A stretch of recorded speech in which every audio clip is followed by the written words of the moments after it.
What's going on, ladies and gentlemen? My name is Alexander, also known as Andrievitz. Welcome to today's stream where I, your humble servant, is going to be farming keys for Uber bosses. Now, I never done this before. I don't know how long it takes to get them. I had looked it up, places where I need to visit and bosses that I need to kill. It will be melee attack, Countess, and also that mage Horizon in Arcane Sanctuary.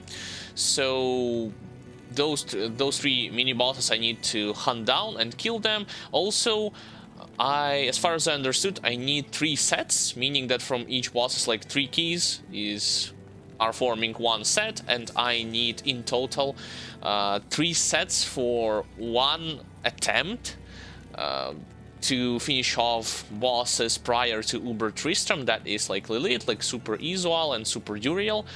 And yeah, before the portal is going to open, I don't know how long that it will take to get them. I know that mechanically, no matter how much MF you have, it does not influence the drop rate of the keys themselves, just like with runes. So this is why my combat gear, originally I thought that I'm going to be changing them with MF gear, but since I will be focusing exclusively on those keys today, I decided to stick to my combat gear. And I do want to say that I also included to my setup some pretty GG, pretty OPs, like Grand Charms, Lighting Skills, Faster Hit Recovery, Life, and so on and so forth. And I just want to see how long it will take, like, to get at least 1 set. I know my brother had farmed already some of his keys, so he placed them in his private stash. So I cannot show you them right now. But he tried to do this only against Countess with his Barbarian. As a sorceress, I have the major advantage of not only having a teleport, but very high faster cast rate, which will allow me to teleport faster naturally. And yeah, without further ado, I'm going to get things started right about now. But as always, guys, make sure you become a follower on Twitch while you're watching and you're enjoying the stream. Make sure you hop over to our MightyBrosky YouTube channel, link to which you'll find down below in the separate tab section, where you will constantly see new videos from me and my brother on a weekly basis. Today, my brother is going to upload his VOD and his highlight, and me personally, I'm upload on Wednesdays up to 3 videos, 2 highlights. One of them is focusing on mechanics, the other one is just pure gameplay, and 1 video on demand. So you will always have something to watch when it comes to Diablo 2 Resurrected until you wait for the next streams to occur. There is also Patreon, where each of you could get an access to 3 exclusive videos on a weekly basis for as little as 1 week per month, and you don't have to wait for them to release on our YouTube schedule. You can just watch them as soon as you are ready, as soon as they are uploaded. Likewise, feel free to ask any kind of questions or share your opinion about what you think about the gameplay of specific class. In general, you wish to discuss some topic, I'll do my best to support any conversation with you, as long as it is in a polite and respected manner. So yeah, without further ado, let's get things started. I'm going to go like this: Countess, Horizon, melee attack, Countess, Horizon, melee attack, and just rinse and repeat. And while doing so, I will also going to talk about maybe some subjects, some topics that I would wish to discuss related to Diablo 2 Resurrected, and not only. Keep in mind that one part of today's stream segment will be dedicated for YouTube videos, so I'm going to announce it when I will start doing this. Alright. Let's do this. Countess is going to be our number 1 thing. Portal is pretty close to her, so... Wow. Cheap amethysts are falling like crazy.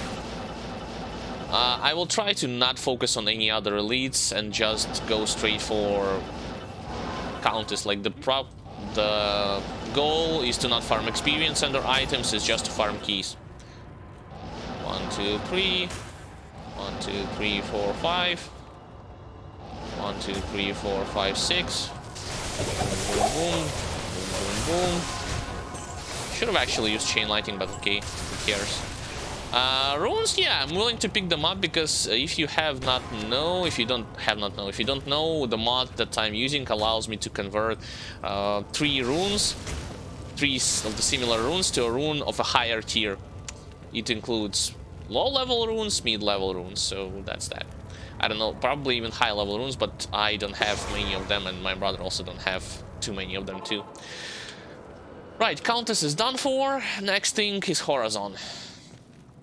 I don't know how long the stream is going to take, depending on...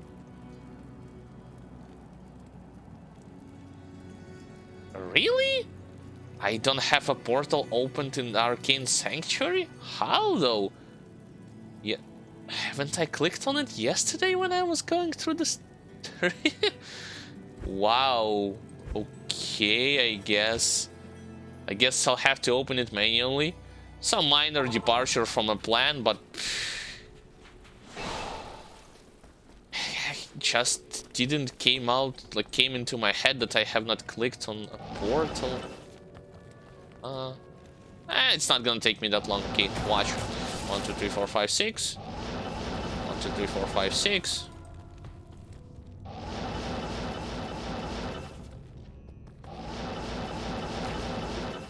There. Alright. I think Horizon was at the bottom, like he was over there, so let's go for it.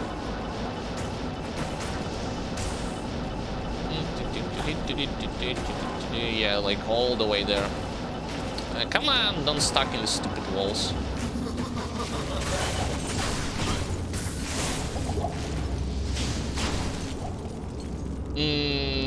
I don't get anything from him outside of a bunch of scrolls, so no keys. So that's him. I can do this and use this stationary waypoint to get to my next destination, and that is melee attack. Also of pain. Right, rebuff. I don't even have to buff the, what do you call it?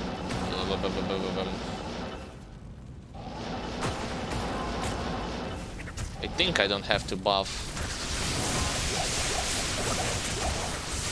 No keys. Okay, so that's one try, one set.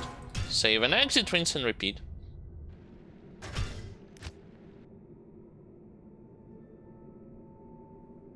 Do I have 3 of the same runes to show you how this mechanic works? I think I do. Or, yeah, so take a look. Or. Boom. You get a tool rune. You just increase the, like this number that you see from the right of your rune, it shows the level. Well, the recommended level shows it too, but just for you to not get confused about those numbers that you see nearby the name of the rune, it will show how powerful this rune is. Well, powerful, according to level at least. Why am I what the hell am I doing? I don't sorry guys, it's my mistake. I just always used to get to melee attack in this way. Okay. Countess, Horizon, melee attack. Rinse and repeat.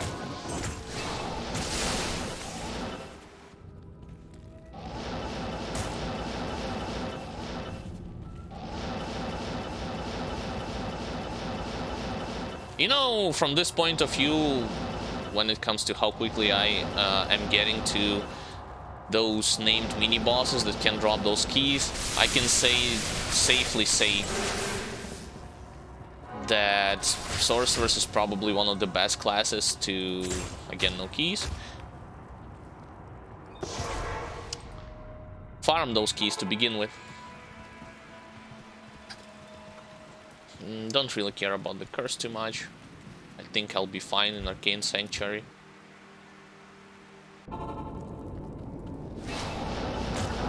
As long as I am able to effectively teleport. All those extra fast goats try to keep up with me, but nope. Some breastplate and nothing else. Trash.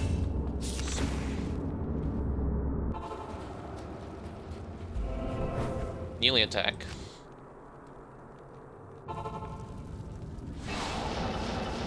Yeah, because I haven't heard any of the stories when it comes to people trying to farm. No, you're not, you're dead. People were trying to farm something. Again, no keys. farm those keys with other characters. It is possible, nevertheless, but it would be definitely way slower from my point of view. All right, second attempt.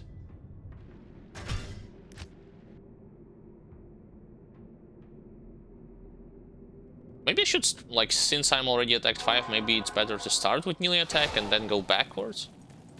Does it really matter, though? I don't know, don't think so.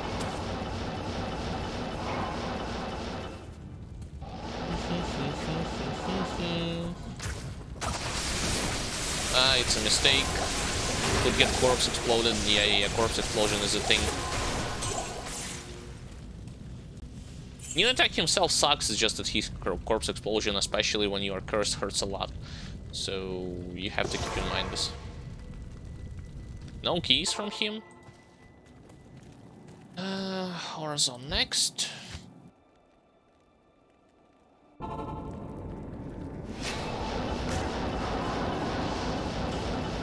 Ghost with fanaticism, or an interesting combination. I remember when I was playing a Wind Druid, those ghosts would annoy the hell out of me. No keys too. Okay, fine. And Countess. At least from Countess you get some extra value because she drops runes, but from those guys it's whatever. Yeah, you could equip a Magic Find gear and you will be able to squeeze potentially something extra, but like I have said, since this is primarily a stream dedicated for farming keys, not even farming experience, I don't really care about potential losses or when it in experience gains or item gains.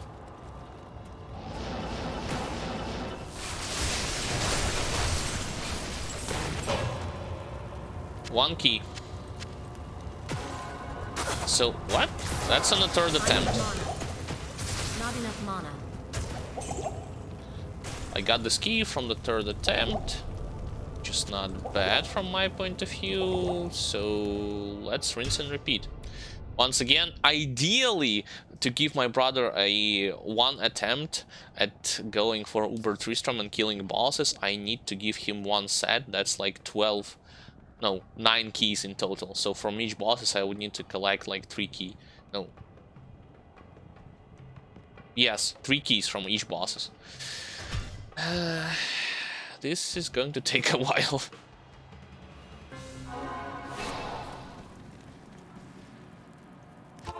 Of course, I myself am not going to be doing this as a sorceress. My brother will go for the kill against them with his Frenzy Barbarian. Hopefully he succeeds.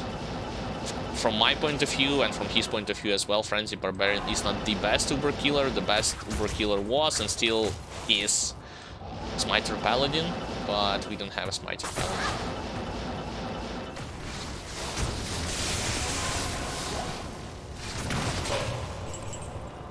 Okay, only Nephrune from her. I should stack on those scrolls of Portal, because something tells me I will be using them a lot during today's stream.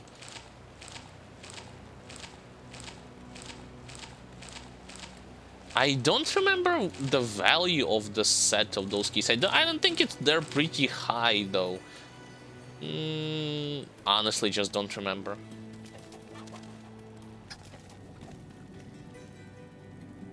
Alright, Horizon. Of course, great advantage in single player over multiplayer. When the map is already opened, you know where to look for those bosses. You just can bomb rush them like I'm doing right now, and you don't even have to worry about spending your time to look for them, you know what I mean? Seeker. Just, it's like in an instant, like go like this. Because imagine doing the same thing but in multiplayer. Okay, what am I looking at? Halls of Pain.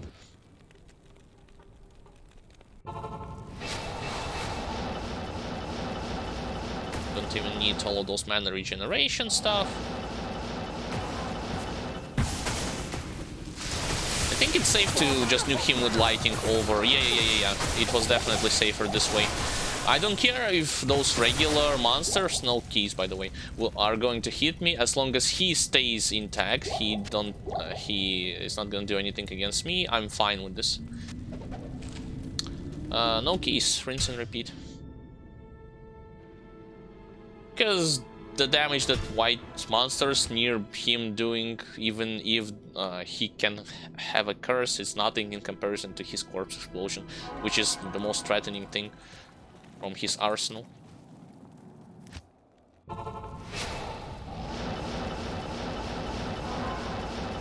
I don't even know with this setup, some people have said that, oh, maybe you need like see, like this, like with this OP like beast setup, why do you even need to have some items, no key again, that will give you ability to pacify those corpses? It's already overkill, like with this particular gear that you have. Maybe if you don't have as strong of a gear, then yeah, I understand it, but once you reach that point, then you can just nuke him.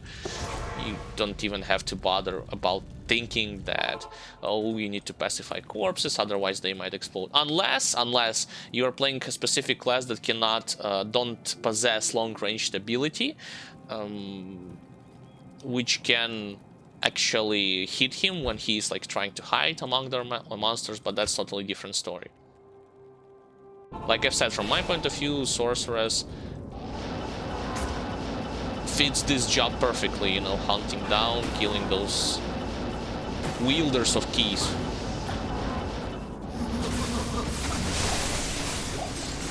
No key.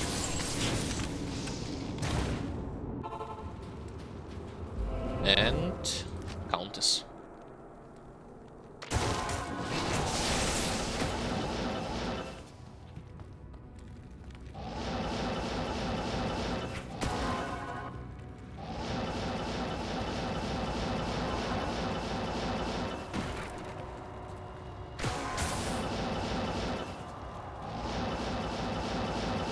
Okay, floor number 5.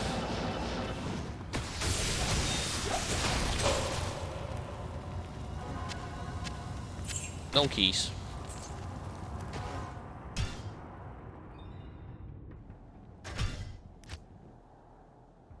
As far as the plans for the future goes, like I have said on yesterday's stream, those of you who had watched yesterday already, yesterday's stream or what, know of my plans. If you don't know, well, here are they. From the next weekend, I'm going to be streaming and showing you gameplay from Total War Warhammer 3. My brother will join me as well on the week after the next one, because on the next week he still is going to stream Diablo 2 Resurrected and show you the gameplay from it. And after this, after the release of Total War Warhammer 3, both me and my brother are going to be playing in this game, and also Elden Ring will come out pretty soon, and we will just switch back and forth like between Elden Ring and Total War Warhammer 3. As far as Diablo 2 Resurrected content goes, you will still see more and new videos on YouTube, including VODs and highlights, of course, but the main focus when it comes to our streams and something that we will be talking about in depth are going to be those two games. But that's not to say that both me or my brother are or will not help you at all. If you still, like I said, if you still require any sort of guidance, literally any, whether when it comes to understanding the mechanics of the game better, or giving you a link towards the playthrough that we did with certain classes when we just started, when we already had gear and so on and so forth, we will gladly help you with that. No worries. Even like we when you leave a comment like on our social pages, on our YouTube, under the videos, we are always trying to help you to the best of our abilities. We don't ignore those comments.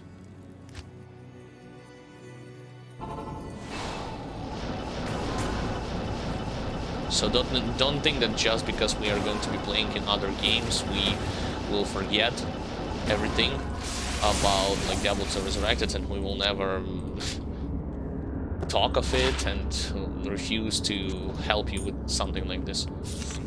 Oh, actually, I want to get this charm and I want to try to reroll it because we have a lot of those perfect gems in our stash. What? Huh? No, I don't want to. That was a misclick. I don't think this gem could be. I mean, this grand charm could be rerolled. I'll try, but I think the charms that could roll on them or have on them.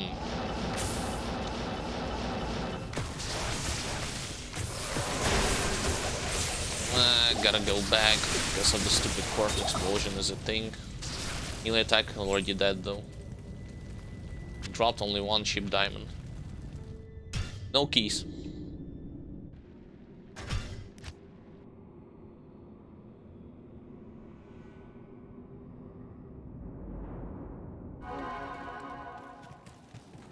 Okay, let's try out for ourselves to see if it's possible. This. I just want to. Oh, I have a lot of ward runes. I don't have a lot of tool runes. Soul. Another soul. Portal safe. Hell, I don't have a lot of hell runes either. Yeah, I will most definitely reroll those ward runes into tool runes. Ooh. And another M. An M too. So 1, 2, 3. 1, 2, 3. Into soul. Nice. There is your profit. Why would you want to play in single player with mods and not restrain yourself exclusively for multiplayer? I can even go as well. Those runes too. Like, because why not? Oops, that's the wrong one. Hit right.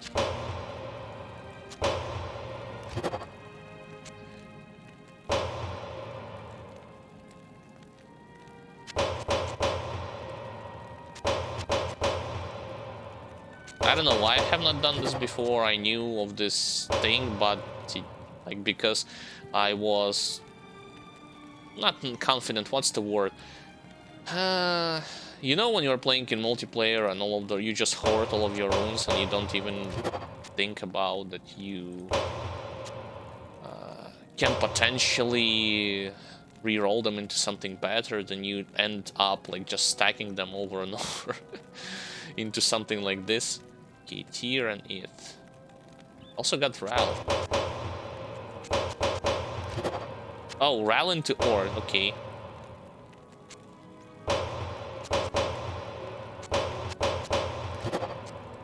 That's a Nef. And 3 Nef. Gives you 1 Nef. Yeah, it's easy to understand this process, how exactly it works. Alright, I think I'll do one more. 1, 2, 3. One more tool rune. Got it, so it will come to... I wonder what hell rune. But I only have 4. And nonetheless, let's try it out just for the stream case. EO. Oh, not bad. I don't think no, neither of us had any EO runes. See, that's that's the benefit.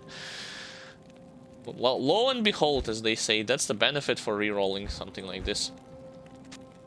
Okay, as far as gems goes, it goes here, this goes there. I freed up my space by creating more of the perfect gems, so you don't see as many of them right now. Right, as far as Grand Charm goes, let's place it here and start re-roll it. I'll go with the perfect emerald first.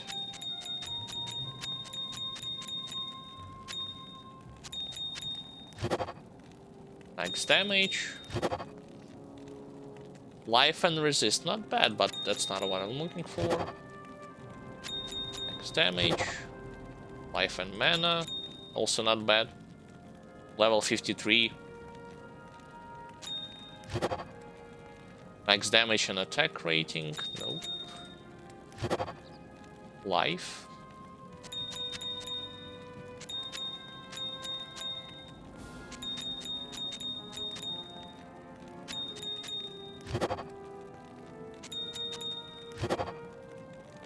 Attack rating and cold damage. Nope.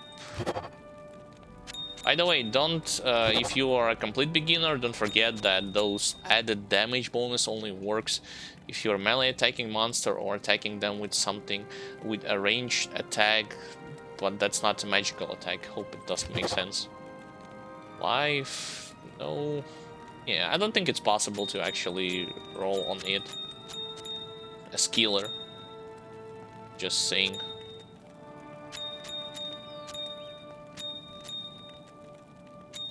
I'll try another set. Attack rating, poison damage, life. If it does not roll any skiller at all, then yeah, my theory is correct. Only from a cow level you can gain something. Yeah, only mana. Well, at least I freed up my space from this shared stash. So yeah, sell. Afternoon. I think it goes something like this. You roll 27 times. Ah, maybe it's not enough. Okay. Let's try it. Let's try more than that. Maybe I didn't roll enough times. Because if I remember correctly, it's 27 times for you to roll at least something that has +1 to all skills, and it's 60 or 90 times for you to roll something that has +1 skills and added bonuses like life or faster hit recovery, you know, something like this.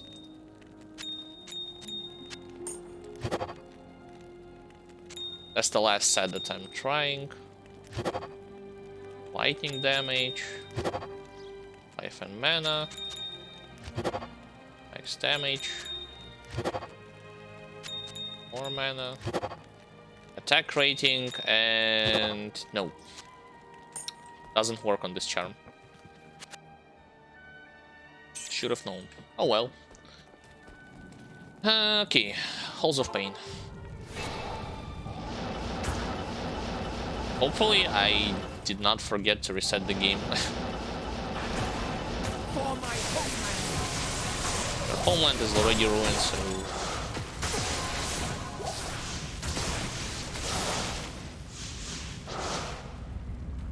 Nothing there. Keys at all, so just ignore all the other attacks.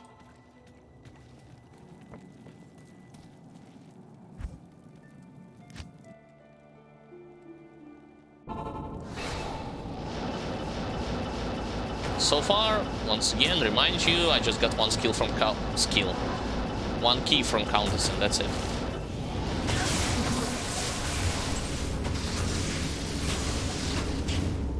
No key.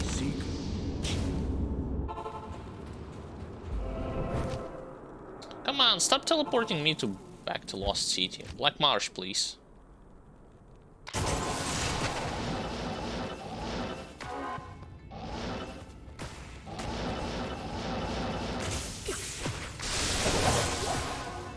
At least I didn't get cursed by the stupid ghost.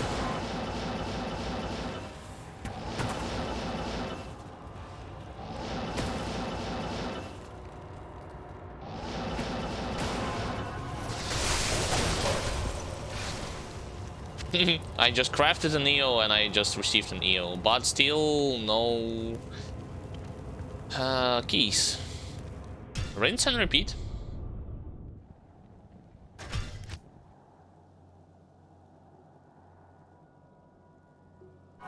You know, yesterday I was talking about this like concept of not concept, animes that I had seen recently, that is like Jujutsu Kaisen, that were Jujutsu Kaisen and Demon Slayer, and I also talked about elements that I disliked, elements that I liked in them, and the thing is, I want to also touch briefly upon like rating for this anime, for shonens. I honestly don't know why some of them receive such like high rate, not rating, what do you call this term? I forgot, like in English. That's the stuff that limits the age group, something that you could see by yourself or only with your parents. Age rating, perhaps? It's the best way that I can name it right now. So, you know, Demon Slayer has 18+ rating. And I think personally, from my point of view, this, if you exclude some of the bloody cutscenes that happen there, I don't think it's like that gory or that gruesome to be able to have this rating. Maybe it has it just because it's an anime or shonen, and for attributing or establishing age rating in those shows, it's completely different from other form of media like movies, regular series or TV shows, or books, for instance. Not books, or just the other stuff. But from my point of view, I just want to bring an example, you know, of several shows that has like rating 16 plus, but they are much more brutal and much more dark in their nature, like Punisher TV series on Netflix, or just some Punisher older movies, as well as Spartacus series, you know, from Stars. It was series that were really gruesome, really dark. It had a lot of violence in there, a lot of nudity, like, yeah, basically a lot of stuff had happened over there when it comes to the brutality of things, you know. And despite all of that, however, okay, I got finally the second key. Thanks. Poison still does ridiculous amount of damage. Here my brother was right when it comes to this. So despite all that, those more brutal shows received much less rating. So maybe my theory that the rating of a show depends not... the attributing of some rating depends not really about how brutal the show is, but just depend not only of how brutal the show is, but also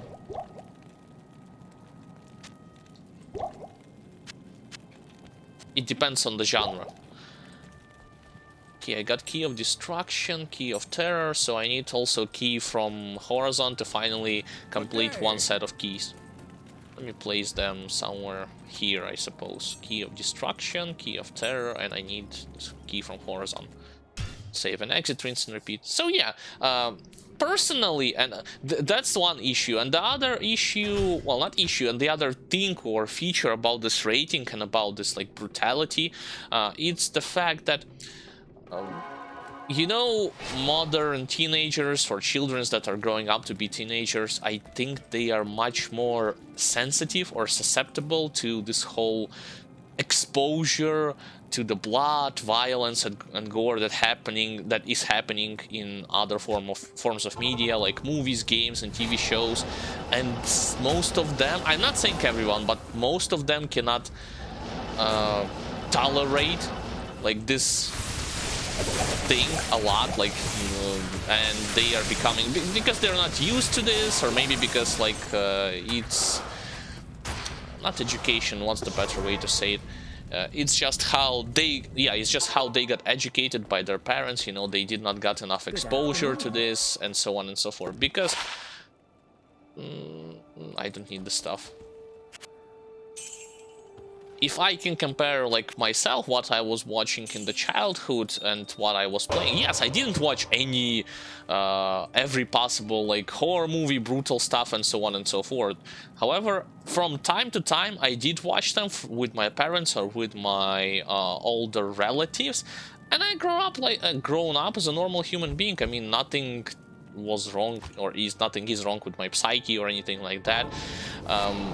But, you know, modern politicians and just modern society or government is trying to restrain people as much as possible, including what you can watch and what you cannot watch from their point of view.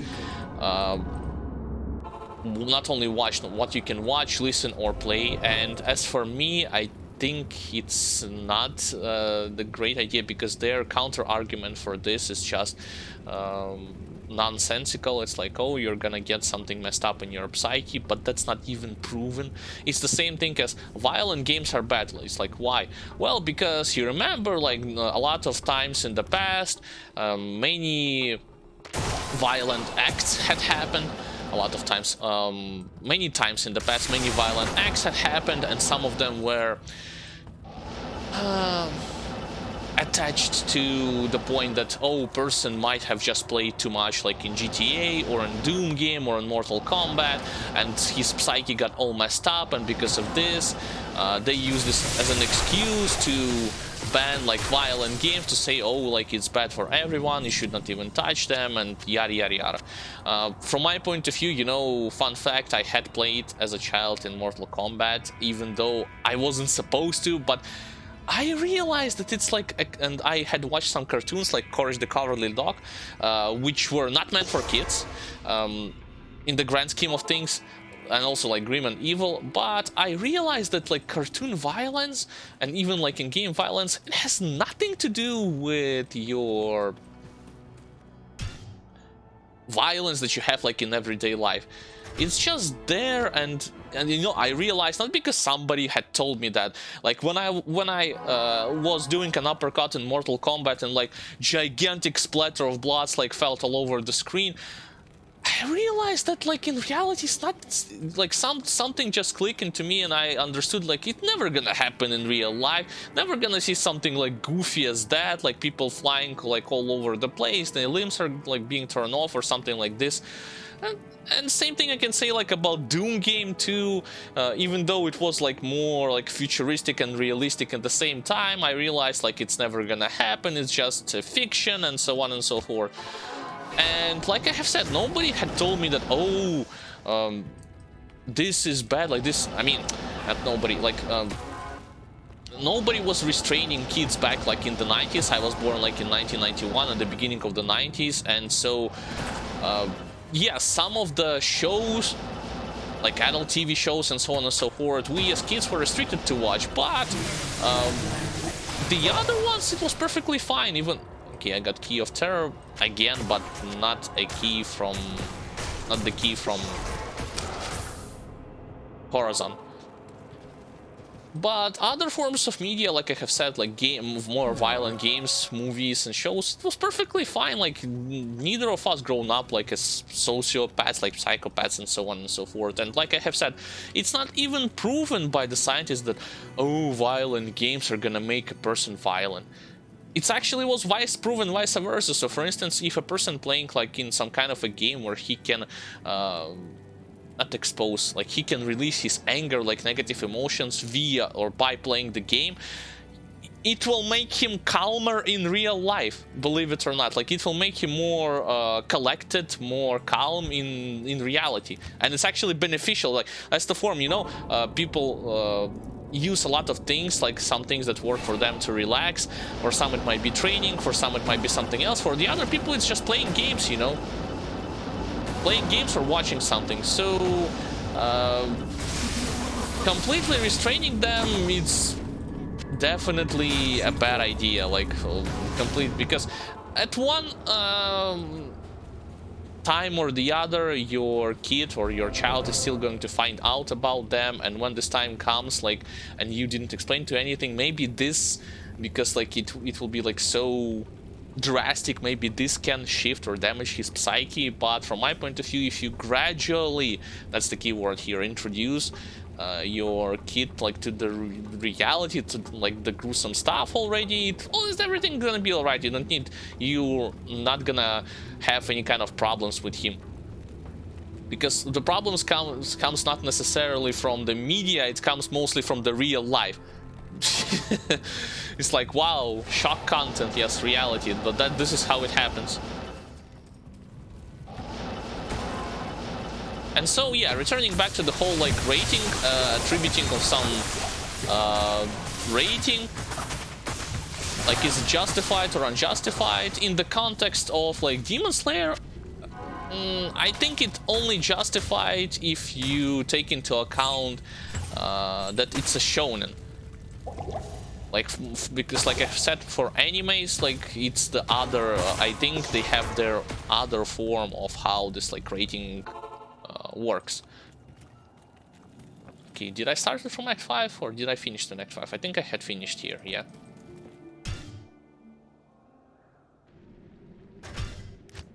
But for me, you know, as the one for people, for millennials, you know, people that were born in the 2000s, maybe watching something like Demon Slayer will be like incredibly shocking content, or like Game of Thrones. Like, no, it's like, no way, like people die in there, really? People betray, like rape, do some other stuff. It's like crazy. But since I had seen something like this already in other forms of media, especially in grimdark universes like Warhammer, for me it's like Tuesday, you know. I'm not getting like, I'm not the type of guy that you can like easily impress with by saying that, oh, this show is, you gotta watch the show. Why? Because the show is violent. And as if I haven't seen enough violence, like, so that's what I was saying, you know, when people praising Demon Slayer by saying like such high praises, like, oh, it has great animation, like action scenes and soundtrack, and like level of violence is high enough for them, but for me, you know, since I have seen things that are far worse, I cannot support their point of view, you know. For me it would be like, it's okay, I guess, like it's not bad, but it's not groundbreaking whatsoever. So that's that. There's another jewel, but I don't really care about that. I'll ignore it.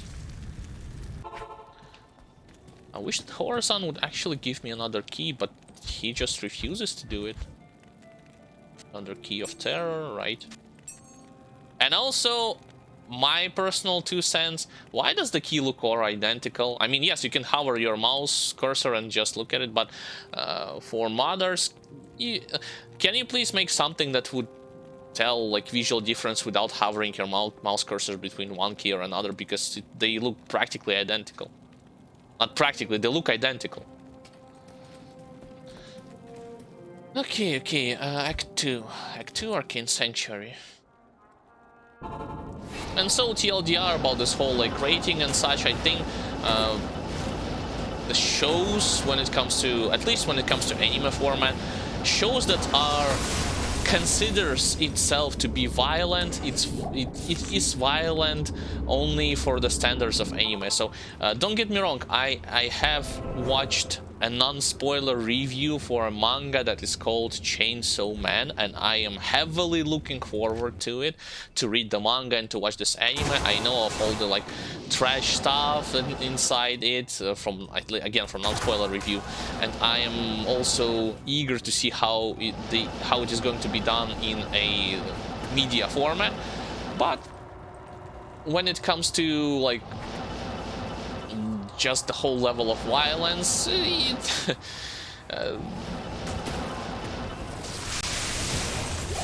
isn't something that I have not seen, let's just put it like this, in other forms. Yes, I have not seen this in anime, yes, but in other forms of media, I have seen it. Oh, why am I need to restart? Yes, because I killed already like from Act 5 to Act 1 and then backwards. From Act 1 to Act 5.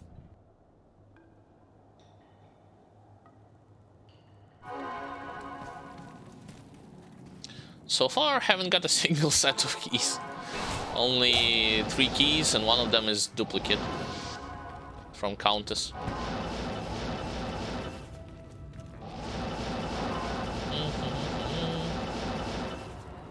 I think I'm also slowly but surely gaining some experience, but like I've said, since I don't care of all the experience losses and I'm ignoring elites that are present, for me, it's alright.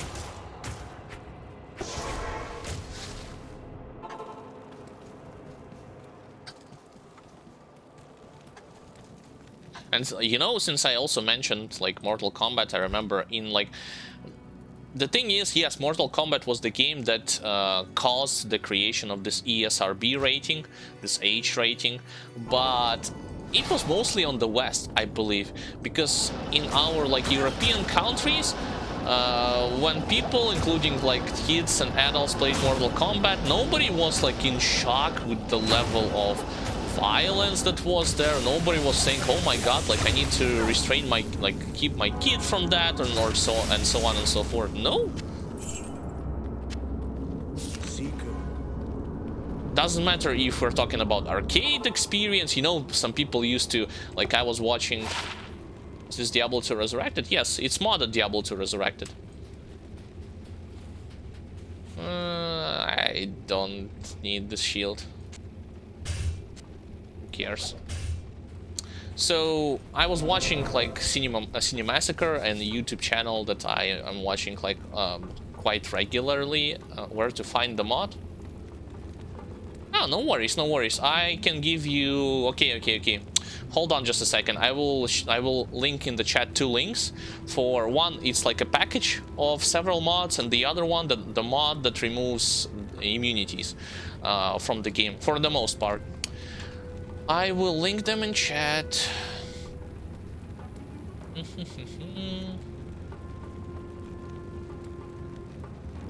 Okay, so this first link, it has collection of mods, including a lot of QOL changes, like more inventory space for your character, for the Heraldry Cube, and your inventory space is increases also in the stash. Let me show it to you what I mean. This is how increased it is for each character. There is also an improvement in your Merc's capabilities, meaning that he's going to be able to wear boots, belt, gloves, amulet, and ring. Additionally, there is another mod that I'm using. Hold on, I will just show it to you. It's called like Splash for melee damage. It's still here, like in the website. Nexus mod for Diablo 2 Resurrected. I will link like all the stuff that I am using, so you won't need to search for it. Okay, so this is the one. That is Splash for melee damage. And also, finally, I'm going to link the stuff. No. Mods are only usable in single player. They are not usable in online play, in case you're wondering. Because there is no official support of modding in an online play, just in case. They won't impact your online play if you are talking about messing up with your save files, because you will create like... it will use the same client. Yes, it will use the same client. You just won't be connected to the Battle.net. You'll just launch the game. Like, there is a description of how to properly install and set up those mods. And when you read through the description, it will say that when you launch the mod, you are not going to be connected to the Battle.net. Instead, it will just the game will just launch as if you're playing completely in a single-player game. So, where's the thing that removes resistance? Not resistance, immunities. That's the one. So those are the 3 mods that I'm using. One of them is a package, and the 2 are being installed separately. You're welcome. Right, I have stopped at Act 2, and I killed Horizon. Now I'm going to go for a melee attack. Horizon still didn't drop keys. Greedy. What a greedy.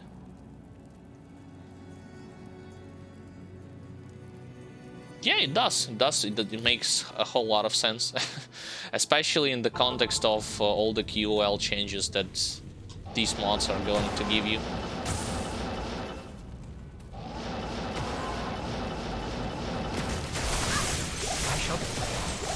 I didn't even let melee attack finish his speech.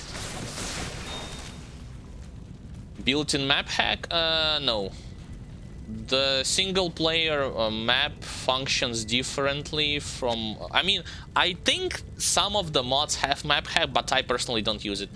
You can see the map because in single-player, if you open it once, it is going to stay opened unless you switch the difficulties.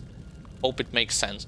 This is why it is easier to farm places, like specific places and bosses and enemies in single player, because once you unlock the map once, you know where the exits and entrances are, you just have to follow it quickly from one point to another. Okay. But as far as map hack goes, I don't know. I have not looked it up. You can check it yourself in this Nexus mod like website. Maybe there is a map hack there. It wasn't in my list of interests. I want to grab more rejuvenation potions.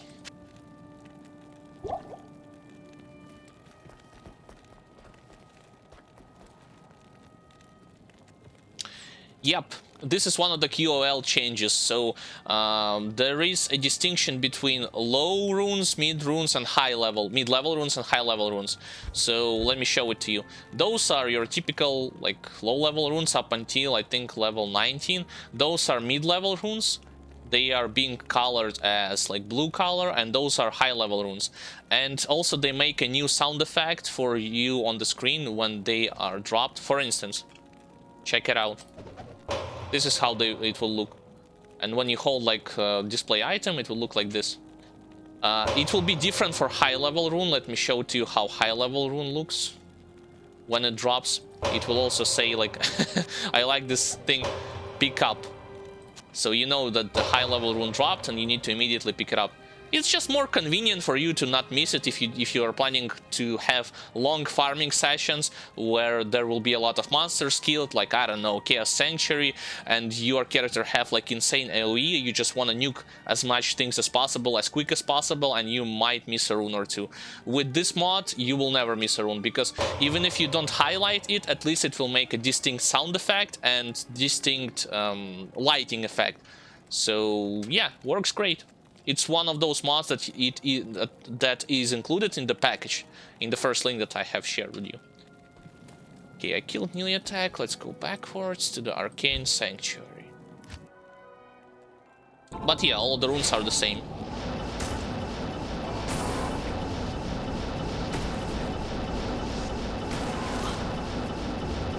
Oh, I already... Yeah, I should have resetted the game. My mistake. I have not paid attention to that I already killed Horizon and Countess. I just need to do it one more time.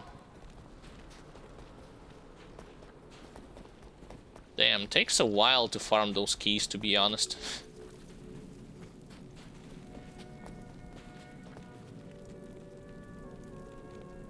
I agree.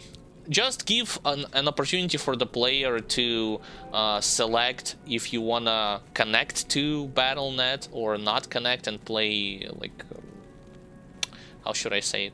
Because, you know, even if you play like offline, it still connects you to the Battle.net, which restricts the usage of mods. So from my point of view, I would have preferred something that does not connect you to at least some major servers. Maybe it has like limited stuff, I don't know, like limited servers where you store, where you have all the save files of the players, and they still could use mods. Of course it's gonna be separate from online play, but from my point of view it will be much more, I don't know, convenient, much better.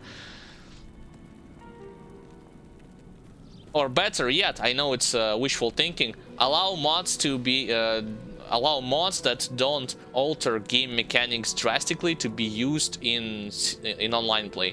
For instance, the stuff that increases your inventory space, it's something that has already been done in other modifications prior to the release of Diablo 2 Resurrected. So it's not something groundbreaking, I don't know, something that they wasn't thinking about like in the past.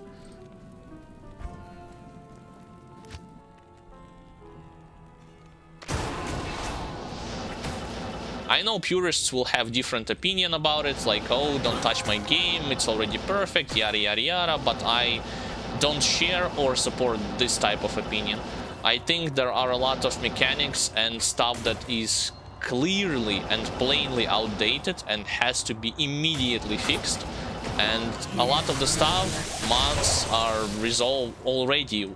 They resolved some of it in the past, and those stuffs are already resolved even right now.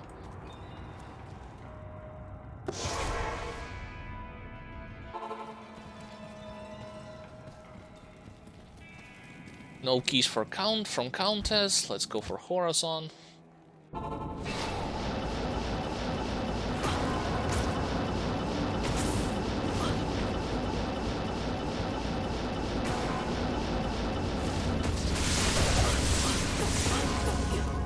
XP from him. And melee attack last.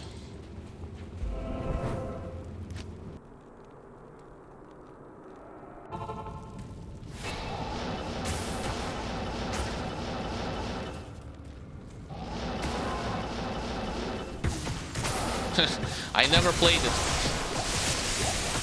I wanted to play it, but you know, because I live in a country, like I live in Moldova, and for me, I can only play it in Russian server. I wanted to play on the European server, but for this I would have to use VPN. From footages that I have seen of Lost Ark, I think it's a good game mechanically. I don't know about all the intricacies and nuances of it being a pay-to-win game or not. I don't possess necessary knowledge or experience to tell you this, but graphically and mechanically it looks very good. For an action RPG, I think it has the best visual representation mixed with sound design, so that's the thing. Salutations. You can give me a VPN access? I already have my own VPN, I just have not continued, I just didn't continue my membership. I think payment was cancelled by me several months ago.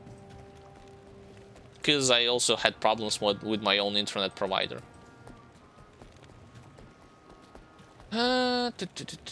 Killed melee attack, so save and exit and go backwards.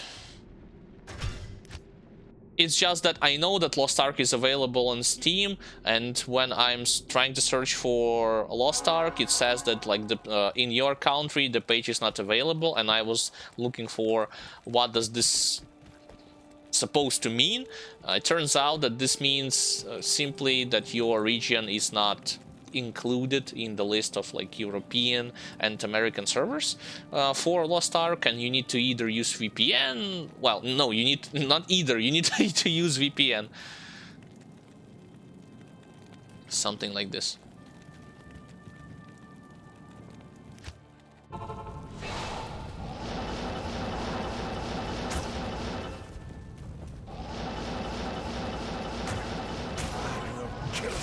I'll tell you this, there are a lot of action RPGs, well, some action RPGs that I'm willing to give it a shot, outside of Diablo 2 Resurrected. Some of them I played myself in the past. That would be like Grim Dawn, Titan Quest, Diablo 3, Sacred, and many others. When it comes to modern ones, what I want to try somewhere in the future, I want to try Path of Exile 2 when it will be released, of course. Diablo 4, even though I don't believe that it will be incredibly good, but okay, you never know what will happen with Diablo 4. At least in Path of Exile I have some level of confidence. Diablo 4 could be like hit or miss. What else I want to try? I want to try Inquisitor Martyr. I heard mixed opinions about this game, but I am a fan of Warhammer 40k setting, and so want to try this out in the future.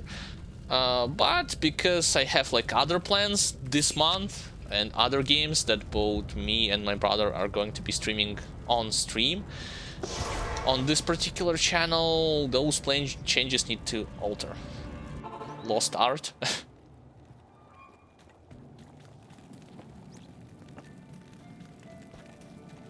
I already announced that starting from the last week it will be Total War Warhammer 3. Lost fart. Total War Warhammer 3, as well as the week after it will be Elden Ring. So those two games will take most amount of time from my and my brother's schedule.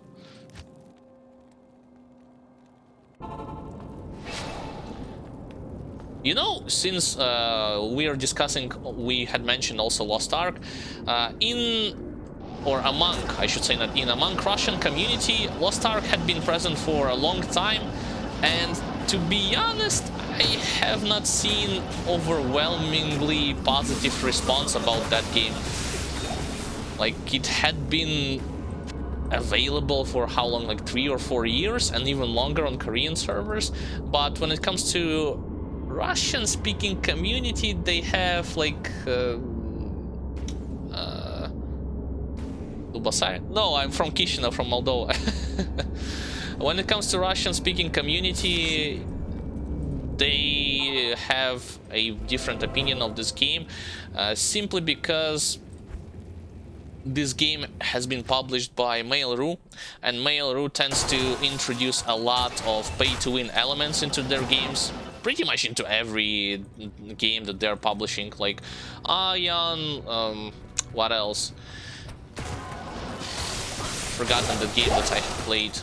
Oh, Rappels, and so on and so forth. And so, since in Russia Lost Ark is being published by Mail.ru, well,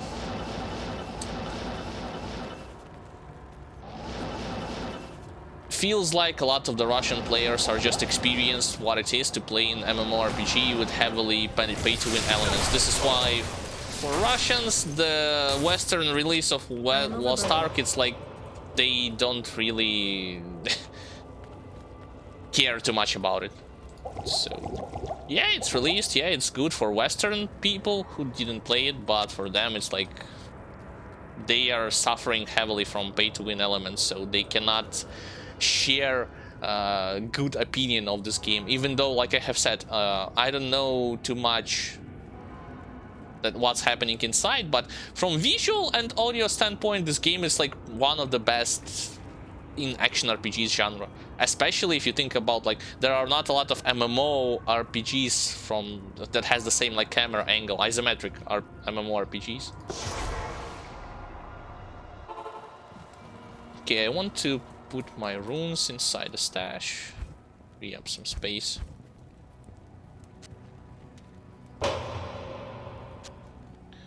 There's Shell rune, there's Tel.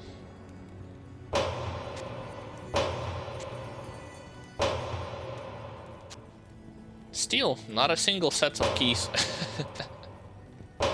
It's Hell, okay. Another Horde. Another M, and only 2 EO runes. Not pay to win.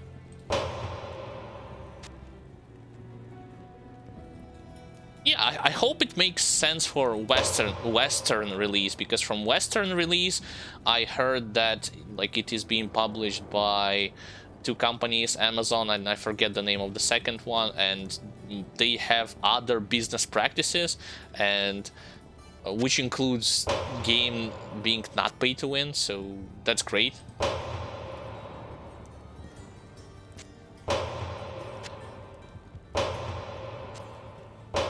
Rune, Soul Rune.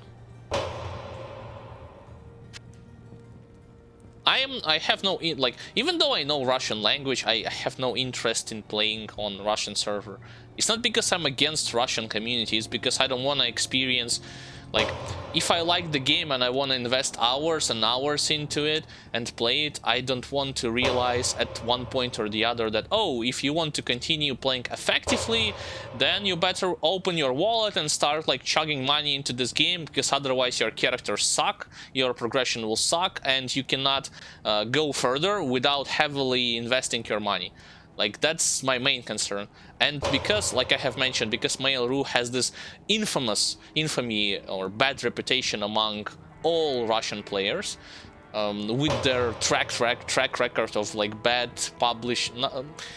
not at the beginning, but over the years, when all the MMORPGs are coming under their like under them, let's just say it like this, they gradually introduce more and more pay-to-win elements into this game, turning it into, if not unplayable by rich people, let's just say it like this, only by rich people.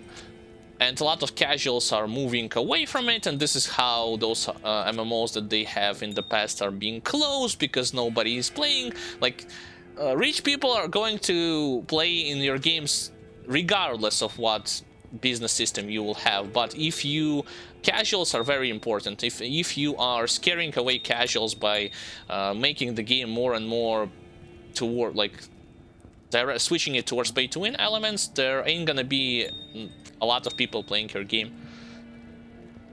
This is why, if I'm going to play Lost Ark in the future, I will just use VPN to play on European server.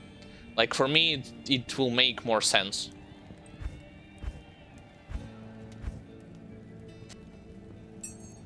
Key of Terror, yep, got it.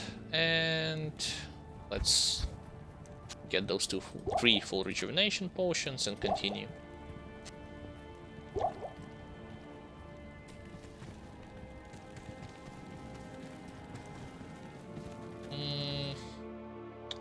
I'll reset my game.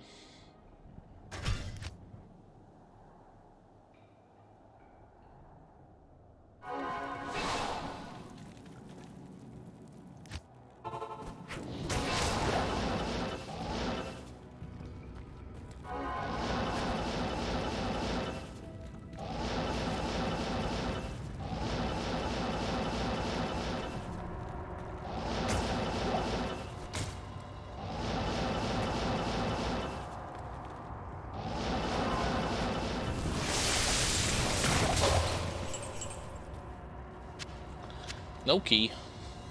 Next.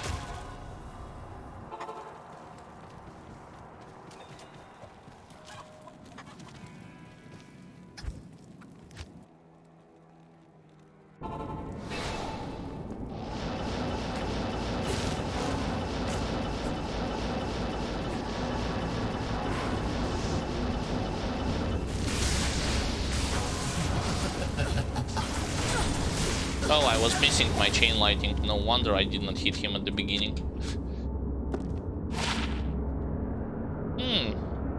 Not a bad amulet for a magic find. Seekers of the...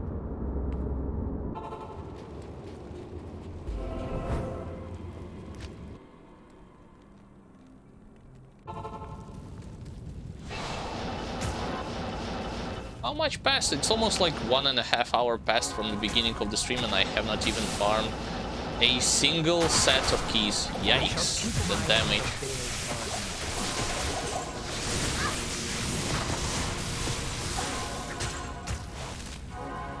And no key from him. Typical.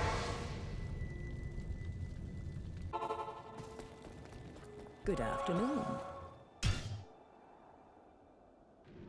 I can tell you a little bit of a short story about MMORPG that I wanted to play in badly. And I also bought it, but I couldn't play it because of the stupid error. Like, it's a rare error that prevents you from downloading game client and playing it, because it constantly just starts downloading your game files all over again. I'm talking about Guild Wars 2. Like, I paid $60 like when the game had a discount for it and for all the add-ons, and when I like launched this launcher, I was downloading the game. Initially I thought there was something wrong because the download of the game kept stopping at a certain point. I thought that I need to... Well, I did all the other stuff like reinstall, check everything, make sure I didn't have any viruses and so on and so forth. Then I googled the error and it turns out that some people in the past like 5 or 6 years ago had this same error, and there is no official solution to that still. Some of the people recommended to use VPNs, like to change it and try it out. I changed it, it did not work for me. I wasted like 2 or 3 days to try to figure out like what's wrong with this downloading process. It did not help, and so I refunded this game. Gladly, the refund process came faster than the process of me trying to figure out how to launch this game. Like, I got full refund like in a day or a day and a half.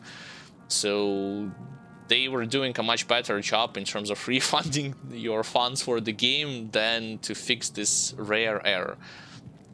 I don't have anything bad to say against Guild Wars 2. I have one thing like I can say like bad about, not the game, but about this like thing that happened with errors. I wish somewhere you could download the client fully. You know how certain pirated versions of MMORPGs had in the past, you can download the client and then you just then you could download the launcher, and launcher just downloads all the files that are necessary to play on a certain server, and that's it.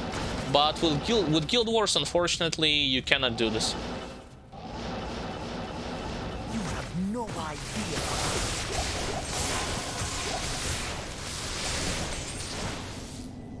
Chaos armor.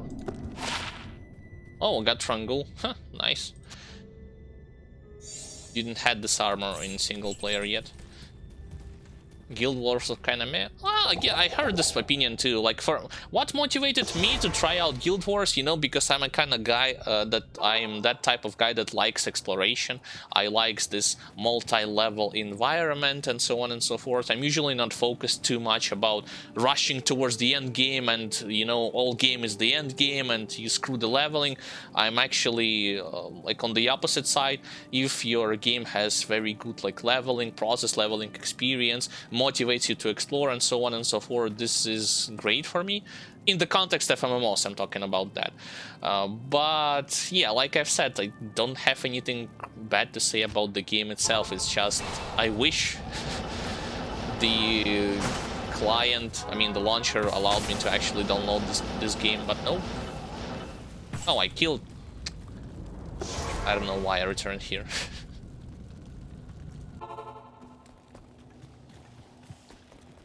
I'll restock on my scroll of town portal supplies.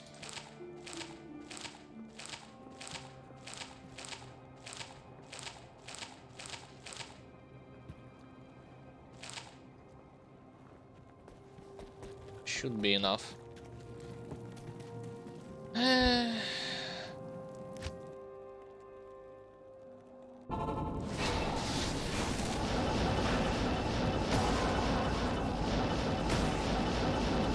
I wish Horizon would have given me at least one of his keys.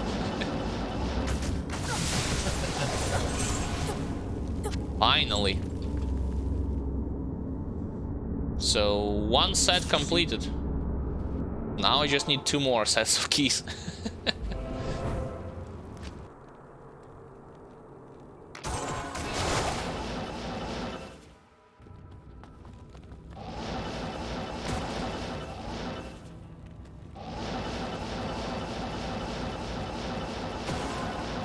Oh yeah, one other game that I'm waiting in an action RPG genre is Diablo Immortal.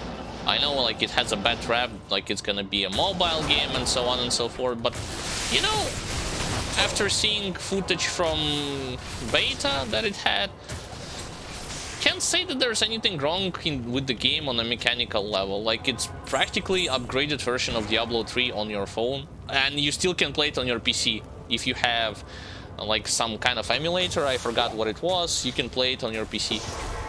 Which I'll probably do. Like, even though I have a good phone that can run this game without any like major lags, most likely if there is going to be like a chance or a possibility to play on PC, I will use it.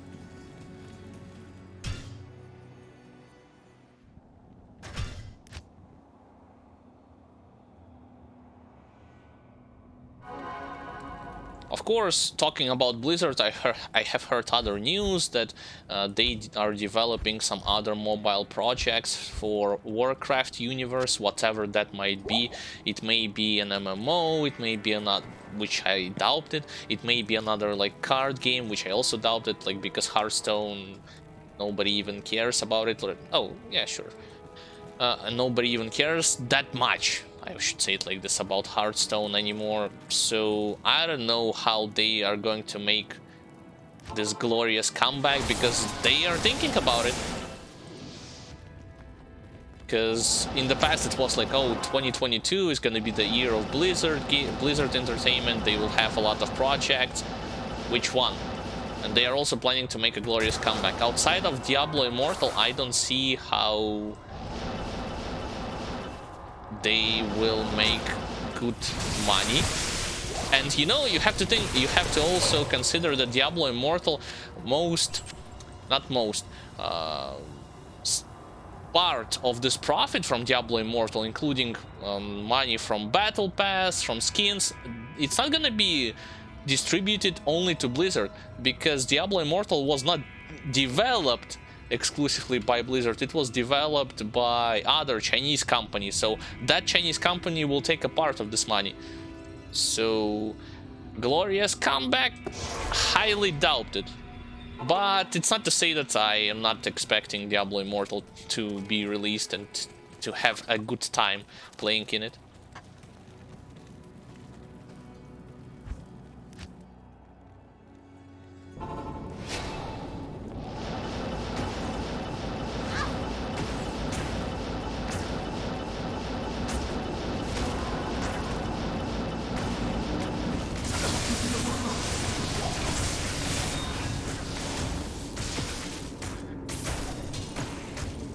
Should have placed this key in my stack. Oh well, it's alright.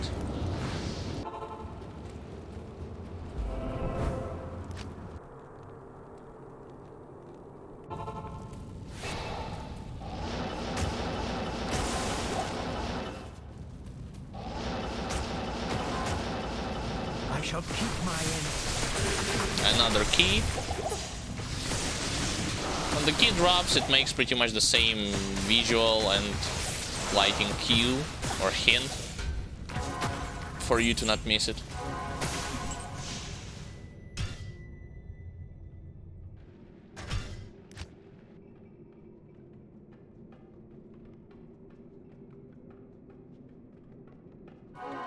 So far, melee attack and Countess are the ones that had given me the most amount of keys. Yes, like 4 keys. No, actually Countess, the most amount of keys. Key of Terror, Key of Destruction. 2 from melee attack, 4 from Countess.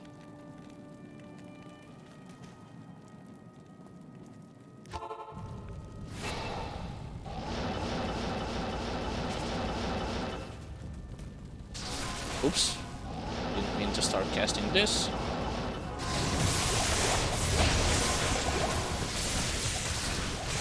Typically I can one-shot melee attack with this particular setup that I have, but sometimes he has not aura enchanted, lighting enchanted stuff, which gives him extra resistances against my magical attacks, and so I have to use a second shot. It's not that big of a deal if you can kill him fast enough without taking major damage from his corpse explosion.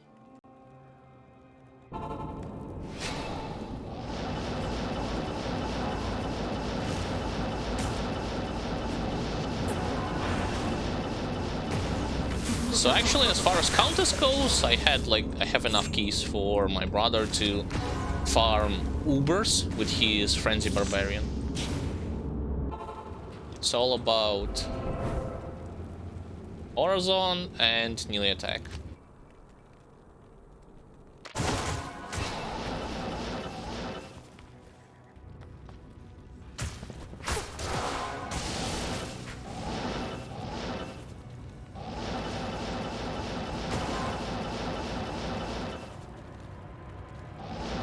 One thing I don't know personally, and I will leave this to my brother to figure out.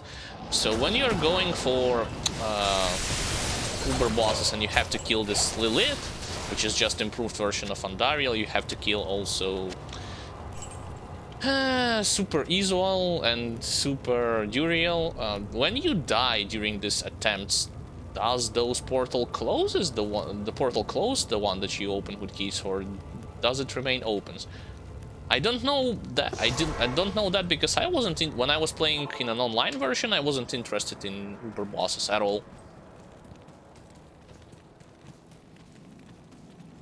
Okay, reset. Hopefully it doesn't. Otherwise, my brother would have to play super carefully for him not to die during those attempts.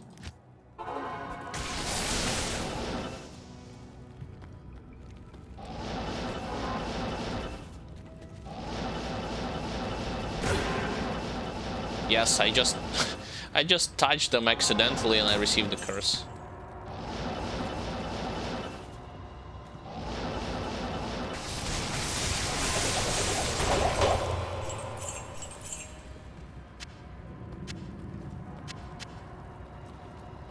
fine. Oops.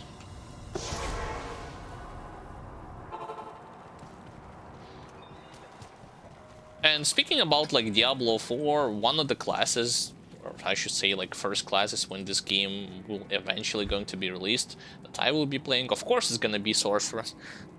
The reason behind it, it's not necessarily because I will not try other classes, that's because if the game will have pretty similar economy to Diablo 2, where certain classes like meta classes and you can farm very effectively with them and there is no need for you to invest a lot of time and effort to make them effective, then it makes more sense.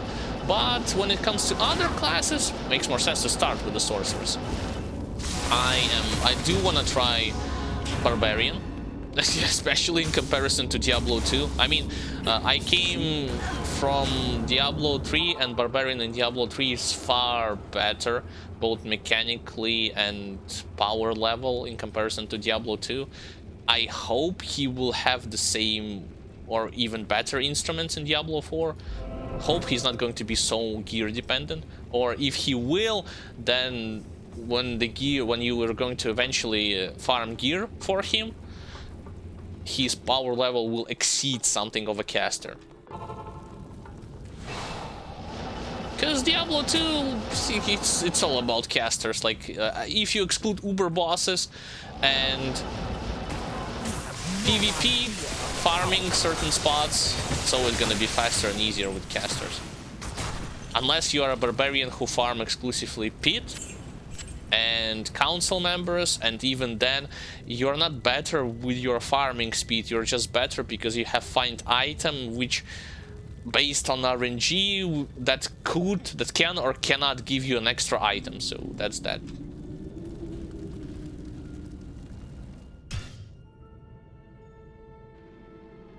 So yeah, like I probably will start as sorceress. I will go like my secondary will be barbarian, and I also want to try out druid, because from the footages that I have seen from Diablo 4, it seems like tornado druid is still gonna be a thing. And I have played tornado druid. I have my playthrough on my YouTube channel, link to which you can find below in the separate tab section. I have like a full-blown tornado druid playthrough and many highlights from it. So I wish for tornado to be changed mechanically so it would be easier to hit enemies with in Diablo 4.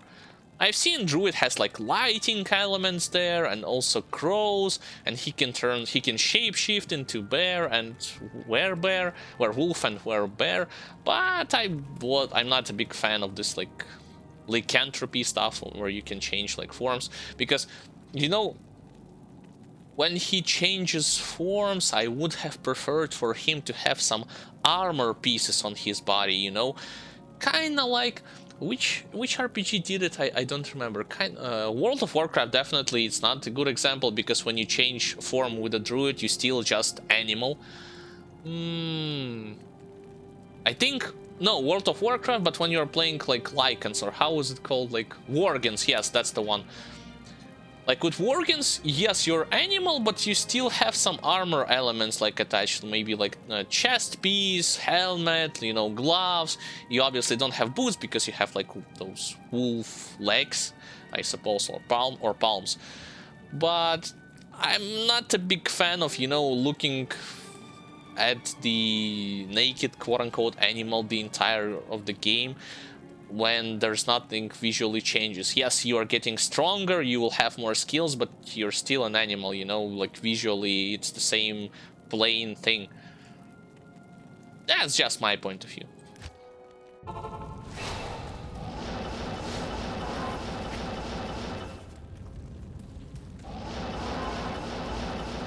I shall keep my end of the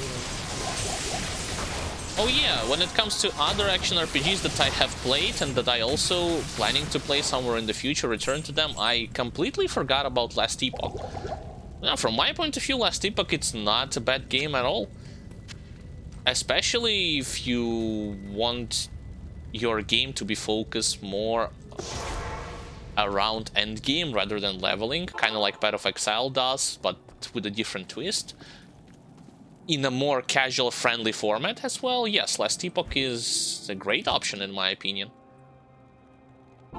Yes, right now it's in beta, it has been there for a long time, but the amount of content that it offers for a game that is in beta is amazing in my opinion.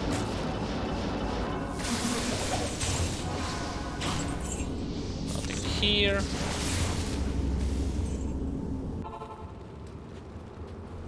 Countess.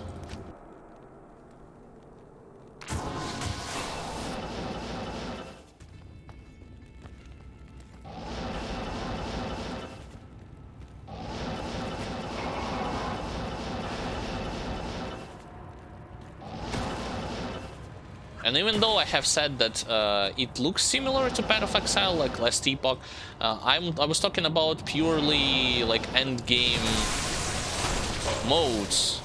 So they have like this Atlas. Last Epoch has this monolith system where you gradually unlock the map with some modifiers to your loot, to the power of the enemies, and so on and so forth. But when it comes to speed and the way how you play it, it's not similar to Path of Exile. It is more catered towards somewhere in between when it comes to speed, like in between Diablo 2, I would say, and Diablo 3, something like this, or Grim Dawn if you have played this game.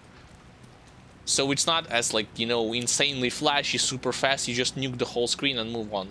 No, it's not that type of a game.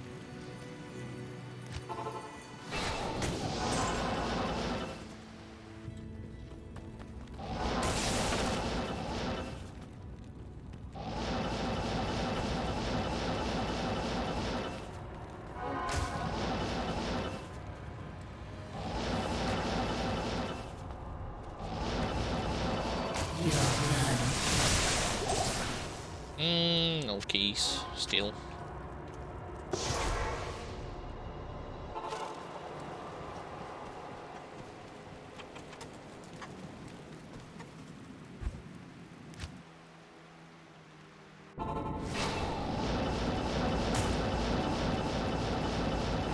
Oh yeah, I also want to talk about other news that I have heard.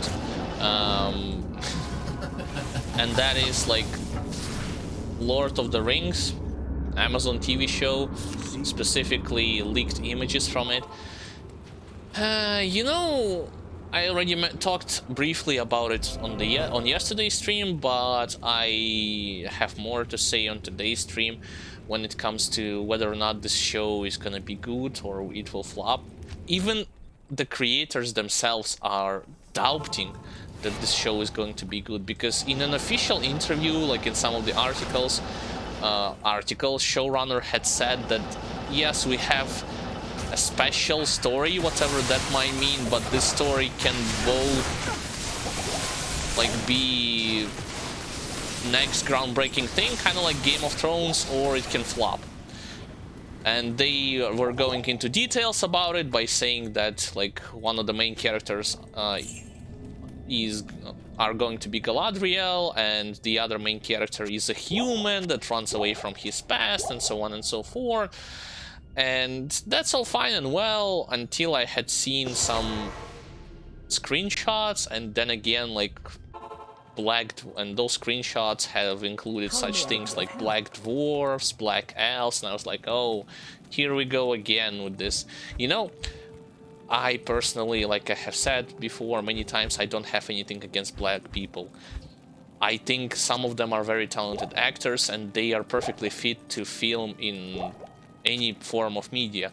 However, their role needs to be well written in this media. If you just include black actors in your like movie, TV show, just because, you know, not because it's like it was an integral part like of this universe, or it was like well written inside of the story, kind of like, I don't know, Blade, like Marvel movie from the past. Nobody asked why Blade was played by a black man and why he wasn't played by a black dude, because he was black in the comics, you know, and it was like a perfect match. It was present in the source material, they just adopted it well for the show. But I don't remember Tolkien written anything about black dwarfs, black elves in Lord of the Rings, Hobbit, or Silmarillion. That's like... that's already something that they are doing automatically in any media these days, and of course people are upset by it. Most of minority are satisfied, but you know, minorities are doesn't make the most, like, not the most, they don't give you the most amount of money by, or most amount of attention by watching your show. It's the major populace, you know, outside of minority group are typically giving to any form of media most profit, whatever this form of media could be, like game, book, TV show, or a movie. And so when it comes to Lord of the Rings, you know, my point of view about I don't think it's going to be as good as Lord of the Rings trilogy. Honestly, I don't think anything was as good as Lord of the Rings trilogy when it comes to story, epicness, and like other stuff that was present there. But I don't know, it's like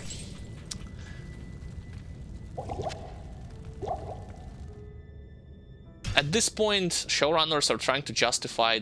I don't know why I left the game, that's just me doing nonsense stuff.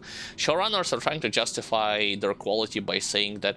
and trying to defend themselves against questionable casting decisions by saying that, oh, you're a racist, you're just homophobic, you don't like minorities group, and so on and so forth. And when it comes to quality, they're saying, we... like, that's gonna be the most expensive TV show ever made. Yeah, I guess it's fine if you talk about purely like money perspective, but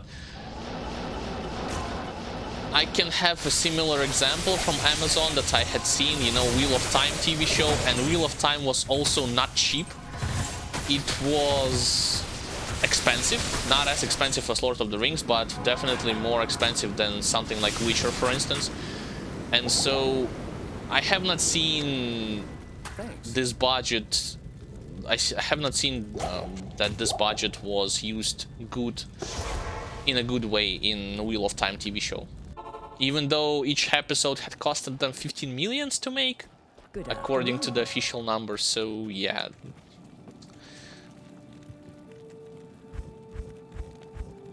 Only because you stated that your show costs like millions and millions of dollars per episode doesn't mean by default that it's gonna be good.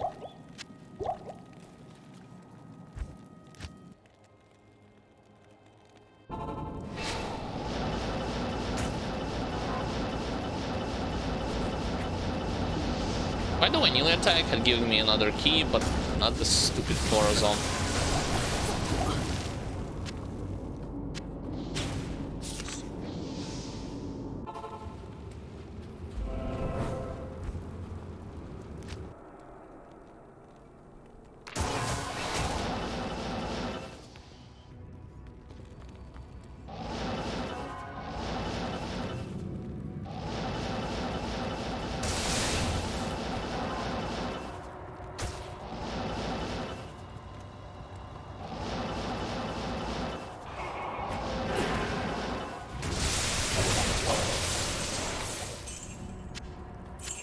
Nope.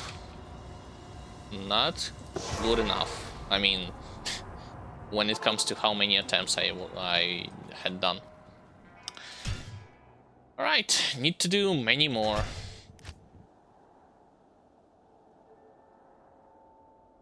Personally, this process for hunting down for keys, it's not hard at all. I think I could have done it easily even with less powerful character.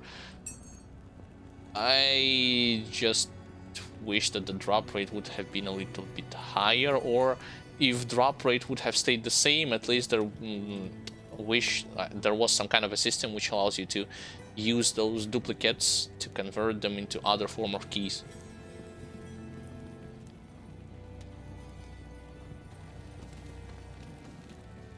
which is something, by the way, you can do in this mod when it comes to lower level runes. For instance, if you don't like to have so many of the ETH runes, you can there is an information of how you actually can upgrade like from lower level runes to a more higher level one. How exactly you can do you could do this or can do this? You need 3 of same type, so which means 3 ETHs. Gonna throw it away for now. 3 ETHs is gonna give you 1 tile, and so on and so forth. It works for low level runes, for mid level runes, and for high level runes too. Obviously I don't have too many of those high level runes to show to you, but you get the idea.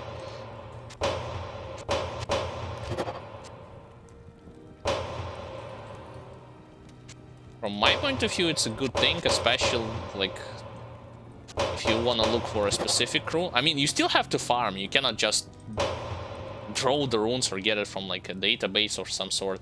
But at least you can convert those low level runes into something better and not create those mules too often just to transfer those items.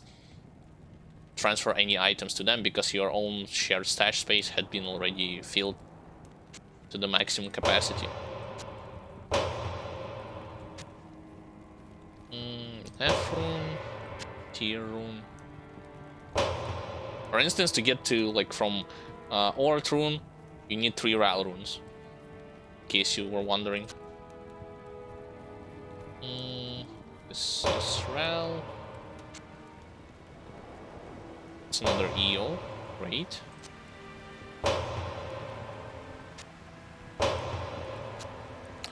I'm going to get rid of those Sam runes.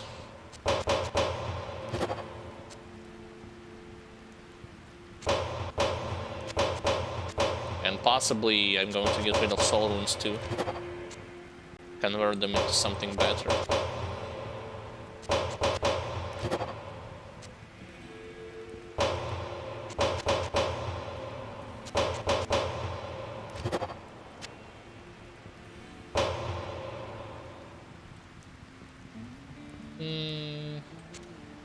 Another shell, another M.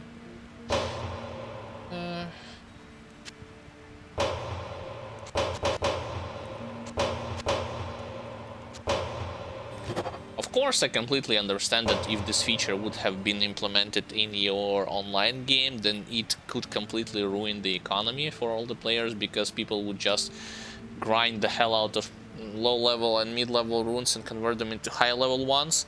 But since you're playing in a single player, you can allow yourself such privileges. It's just more comfortable for you to not sit and think, oh, what do I do with this stuff when I already like leveled my characters? I have my rune wars. Do I just keep those low-level runes and mid-level runes, or do I sell them? Of course, yeah, you can sell them, but gold isn't the most valuable form of currency in this game. Runes are always was and always will be. So yeah, you can get more value out of those runes in a single player with mods.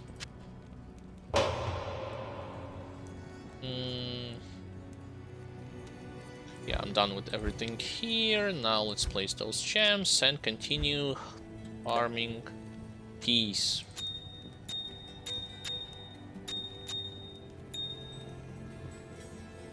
Oh, I had forgotten one other Ort rune. One thing I want to share in relation to Diablo 3, I don't know which system they will use for the players to trade with each other. Some people have said that they wouldn't mind for them to use auction house. Of course, without the real money stuff that was present in Diablo 3, and with all of the other sub-programs that you'd have to use. And if you haven't played like in vanilla Diablo 3, or if you have played in vanilla Diablo 3, then you know what I'm talking about, where the game was not about how you play in it, it was more about you playing in auction house game and not playing Diablo 3 at a certain point, due to developers removing certain mechanics from this game completely. that could negatively impact their profit, which they were receiving from each transaction on this auction house. A good example would be gold find and magic find, something that is present in a lot of present a lot in Diablo 2. It was also present at the beginning of Diablo 3 vanilla life cycle or lifespan, but at a certain point Blizzard decided to no, we were losing too much money, players are influencing our auction house by farming tons of gold, by farming very expensive items instead of from game, instead of buying from us, you know, from like by spending the real money. They're spending the time in game, so they decided to reverse the situation and force pretty much everybody who wanted to play effectively with their character. They force you to spend money on auction house. Reaper of Souls changed that, but too drastically in my point of view. From my point of view. Good day. Meaning that it became so easy to get items throughout your campaign and your initial part of Rift journeys that it wasn't really about the challenge anymore. In vanilla it was also very bad because you couldn't get when those changes were done with gold find and magic find, you could not get any items at all.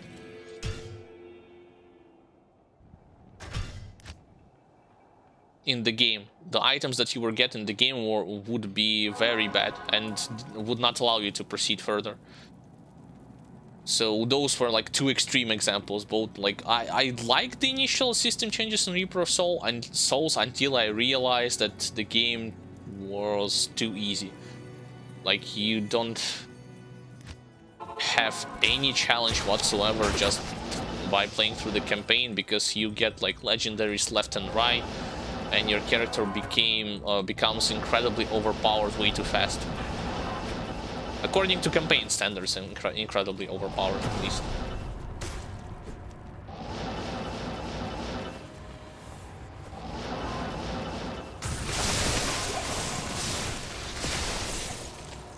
Got E-Throne.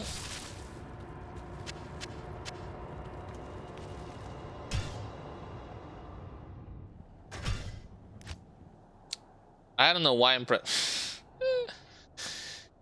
yeah. When I'm talking, I'm focused on the discussion and I keep forgetting, like, have I been there? Why do I need to reset this thing or not? Or do I need to reset this thing? My mistake, guys.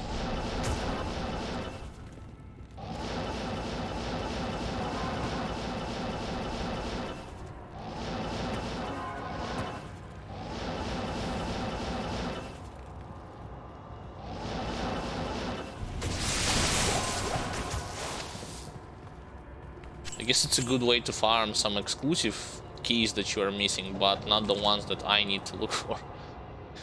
See? Again, like my... I almost would have done the same mistake.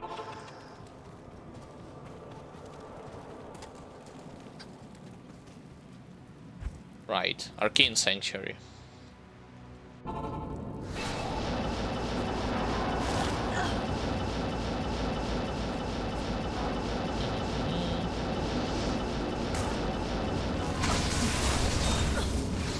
Nope. Yes, I get the key, but it's not the key that I'm looking for.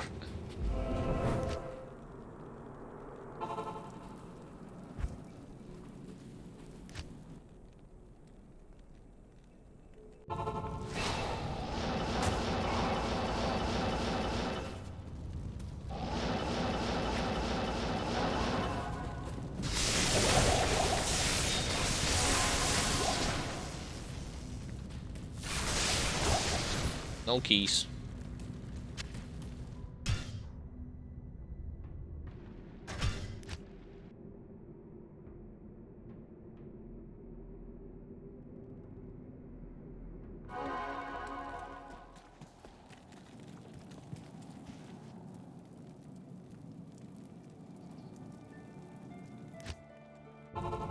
Also, it would be interesting to compare, like, when I finally get at least, like, one set.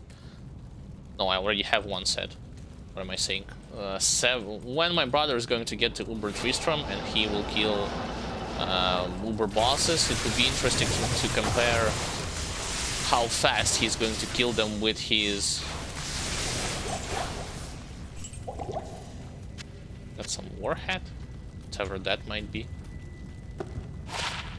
Peasant's Crown? Ah, not bad, but it's ethereal. Only useful... it would have been nice if it wouldn't have been ethereal.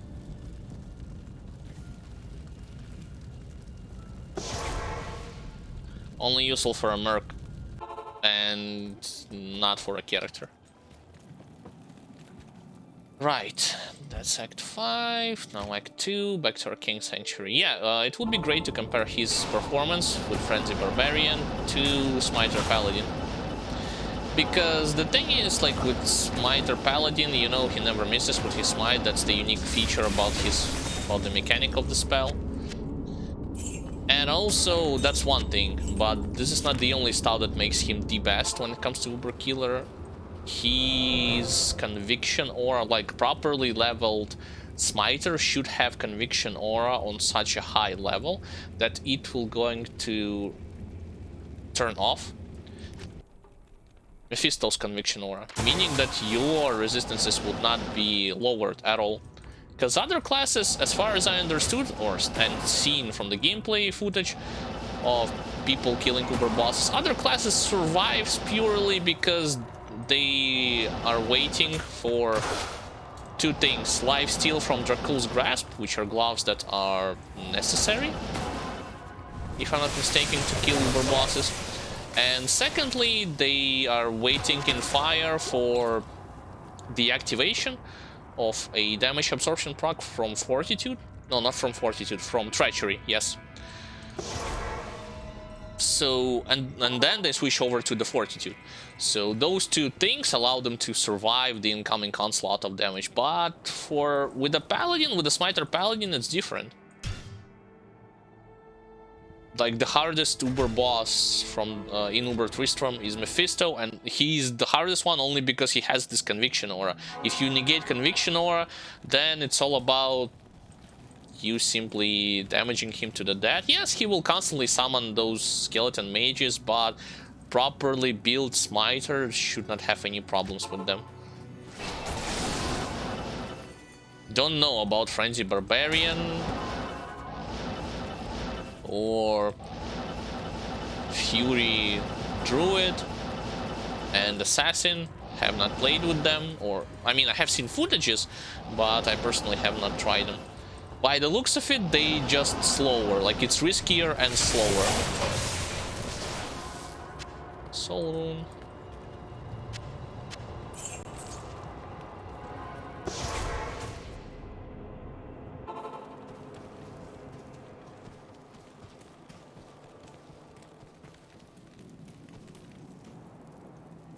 Act 1, Act 2.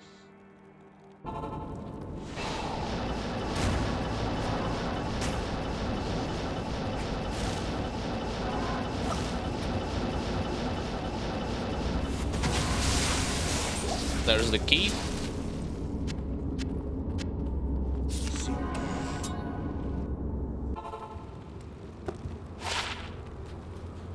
Why am I even bothering carrying those charms with me? I don't know about this. Considering that my Merc at a certain point will equip Andariel's Visage, is this even ethereal? Nah.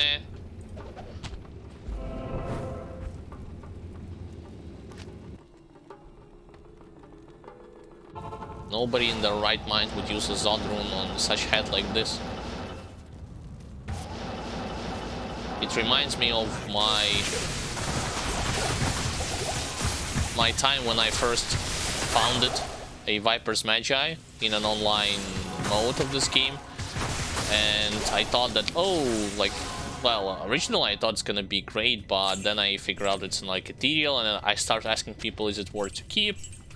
Overwhelming answers or opinion was no, it wasn't worth to keep at all.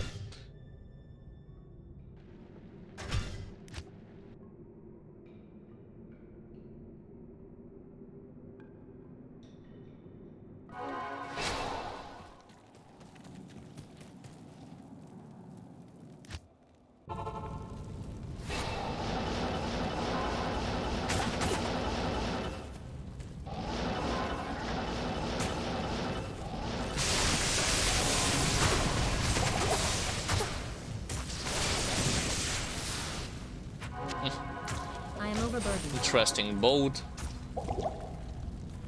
snakes and spiders are here.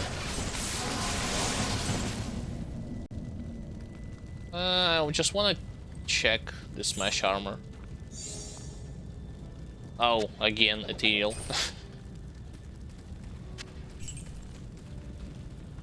Fine, fine.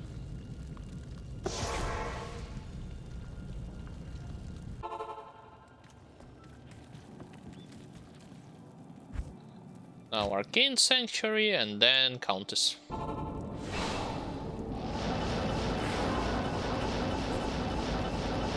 Wait, I probably realized that I have done a mistake, and that is when I was throwing away my triangle armor, I had forgotten to pick it up in Act 1. Bye bye, triangle armor. Nice knowing you.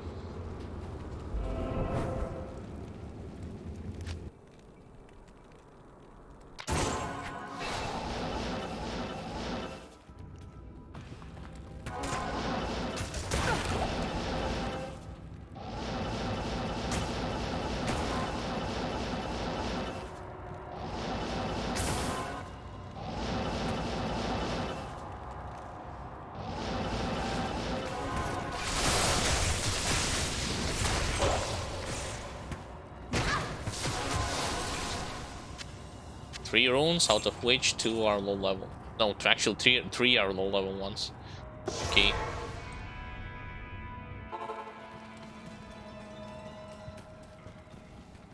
Yep. Oh well. That's what I get for not being very attentive to the stuff that's going on. Okay, keys. Key of hate. Key of destruction. I need another, so my brother required. He said 3 sets, right? I got, well, 2.5 or 3.5, depending on how you look at it. I need 2 more, at least 2 more of those key of hates.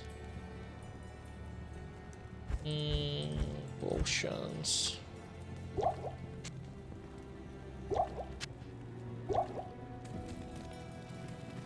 Right, relock.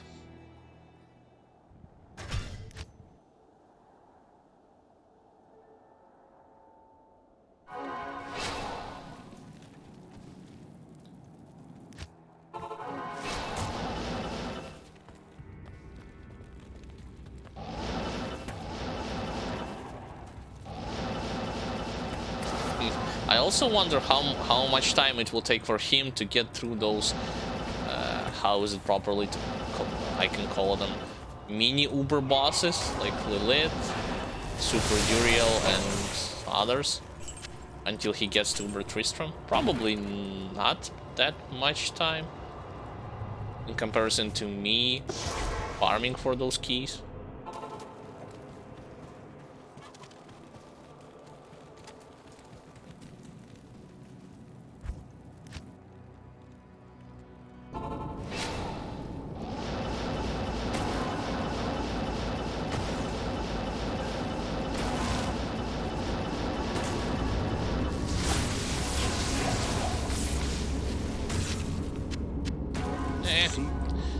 No luck this time. Alright, let's go for an melee attack. I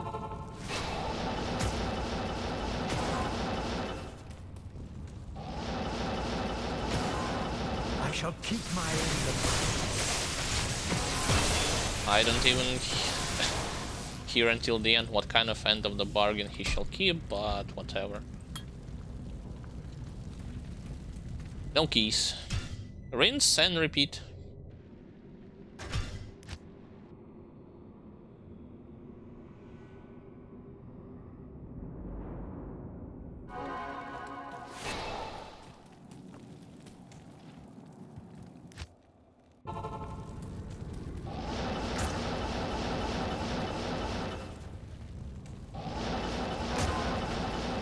You have no idea of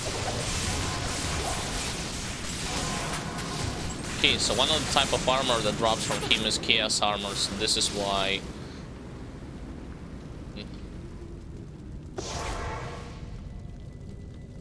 he can give you a triangle armor if it's going to be set one. If it will be a set one.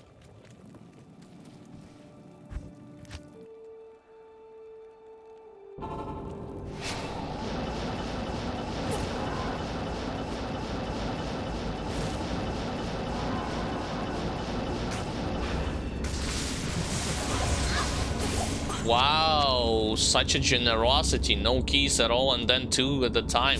Great. I'll mainly use the segment for this for a highlight alone. I'll title it Such a Generosity. There, I got 4 sets of keys.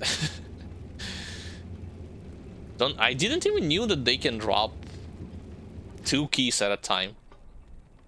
Like I have... Oh, teleported in the wrong way. Like I have said, your magic find level does not impact.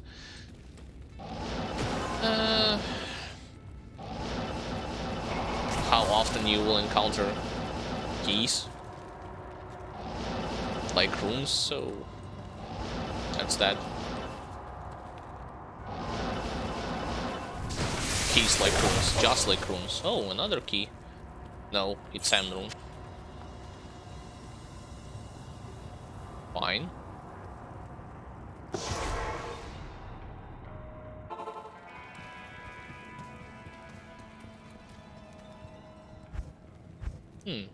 Maybe it's also time to convert those low tier runes into higher ones.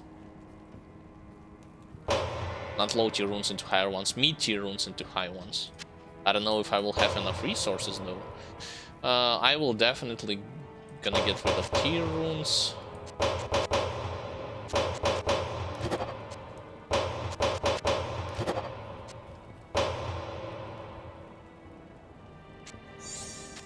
And from Nev.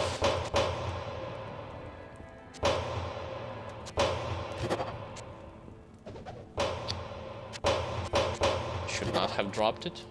Mistakes.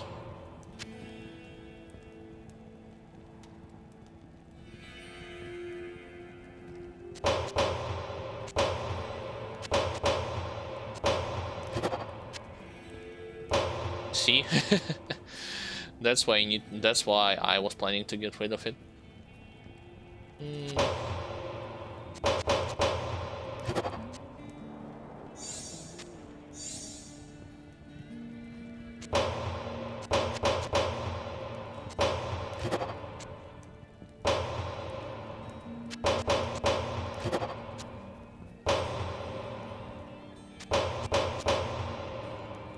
Ral too, and probably those that are adjacent to the Ral. Tal.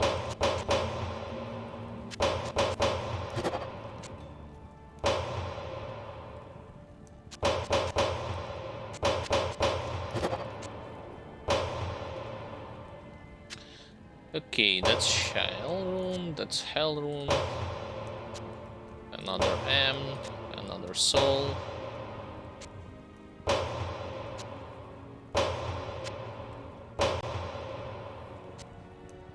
A bunch of hits. Ort.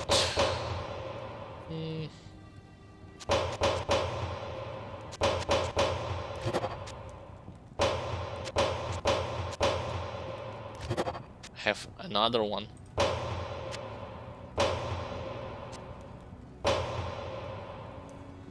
Let me guess, 3 EO is going to make a first high rune.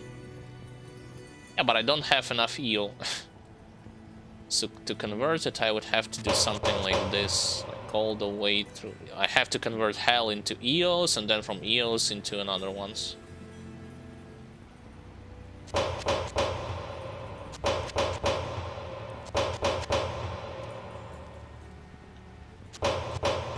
Three M's. Give me Soul.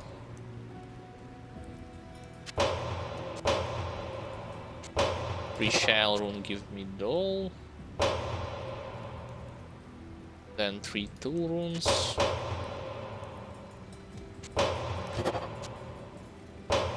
That's the M. And finally 3 Soul Runes.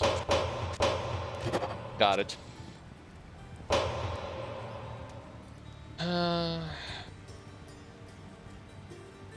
What does... Hold on. Yeah, that's what I thought. So to make a single one, let's see.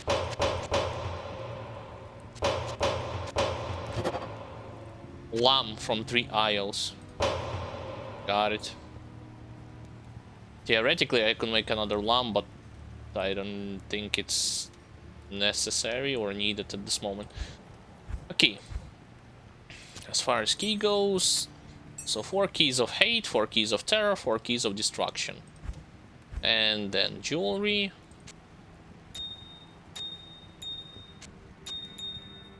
More jewelry.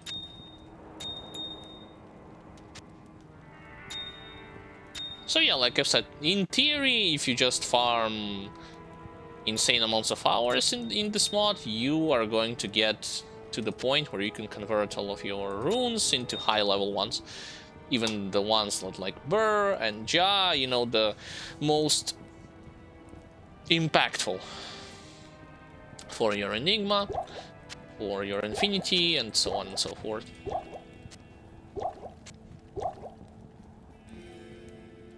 Right. I guess let's farm for another set. And maybe, just maybe, I'll try out... let's see. So I have some perfect topazes. I can socket it like this Balrog skin and equip it. Then I can get this and my magic find gear.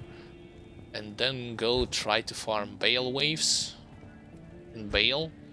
Or Chaos Sanctuary, one or the other. I also can get... No, it's not this. Magic find.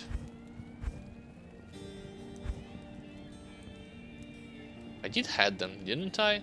Nagel ring.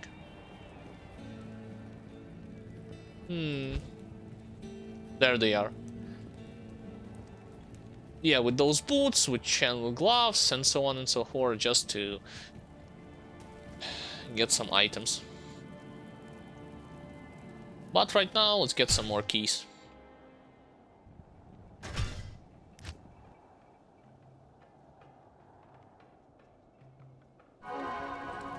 Actually, no, I take that back. I'm going to take a 1-minute break, and then I will continue farming with those keys. In between, I will use some time to record the YouTube segment, and then at the end, towards the end of the stream, I will try to farm some Bale Waves and Bale himself to see what's going to be dropping from them. So stay tuned.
Alright, I'm back, just checking if everything works well. Seems like it is, and let's go for more keys.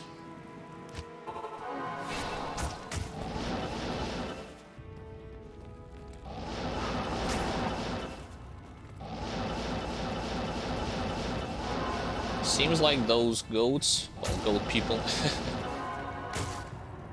had fanaticism aura at the first floor, but who cares? I'm ignoring them. Ooh, rally. Okay.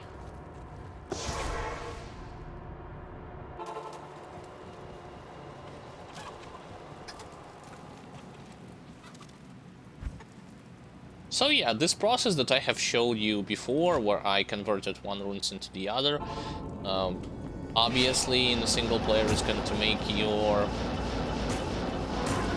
journey towards acquiring high level runes much easier.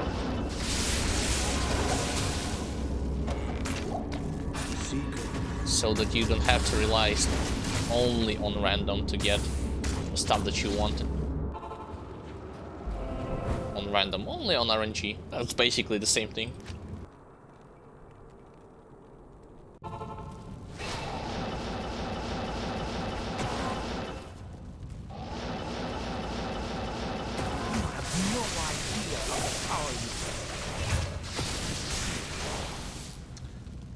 Nope. Try it again.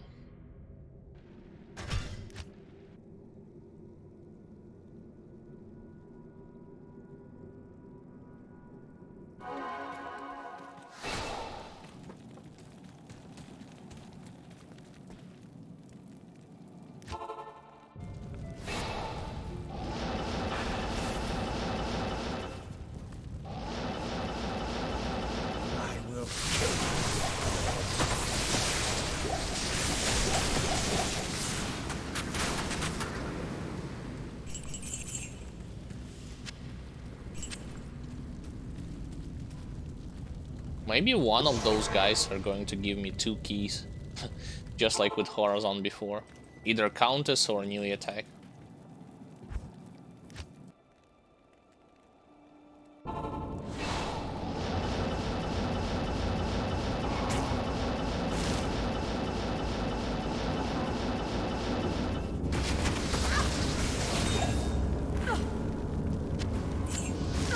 But it's not the time. Not now. Hate misclicking on Lutka Lane waypoint, come on.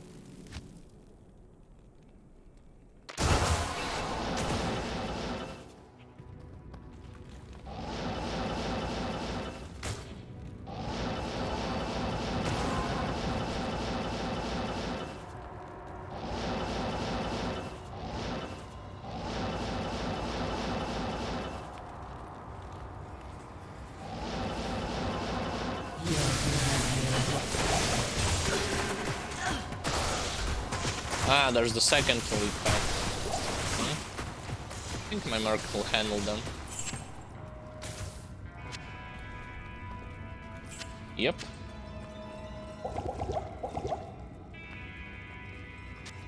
Thanks. I'm just gathering those regular potions instead of full rejuvenation ones to use them and preserve my full rejuvenation potions, because I think that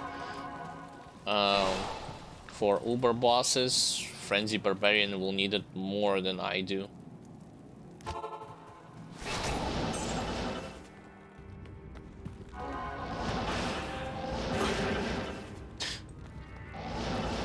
Yes, one sneeze or one accidental touch and you're cursed.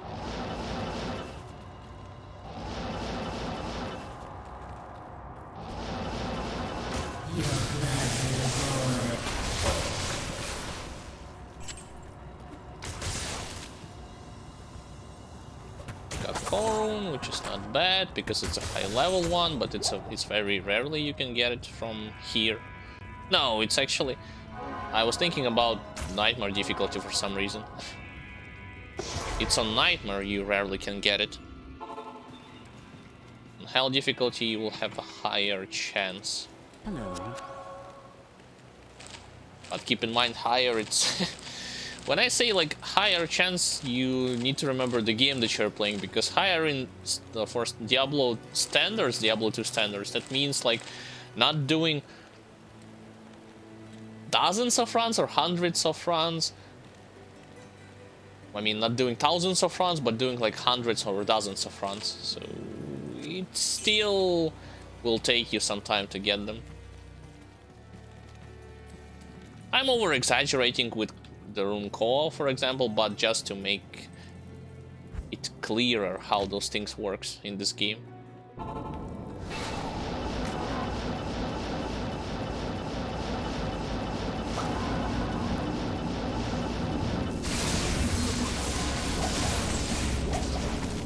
Nope. Seeker.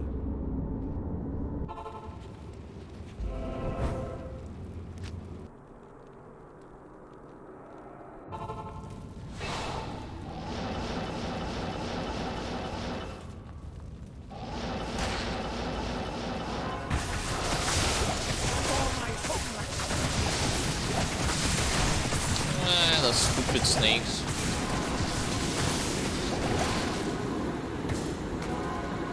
And I thought the stuff with poison had been fixed. Nope. The moment you start moving, you will still take massive amounts of damage, regardless of what you were doing before.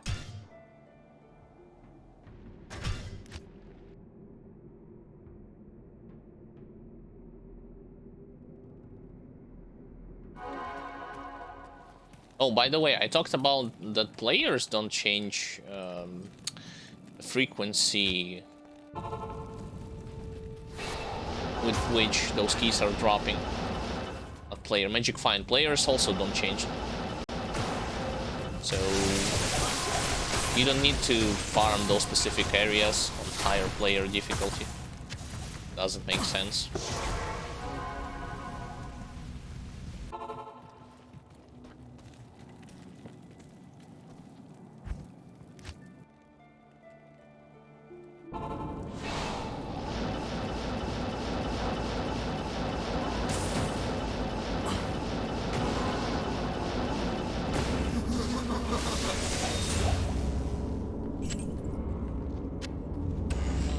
Still received, yeah, level 82, not 83.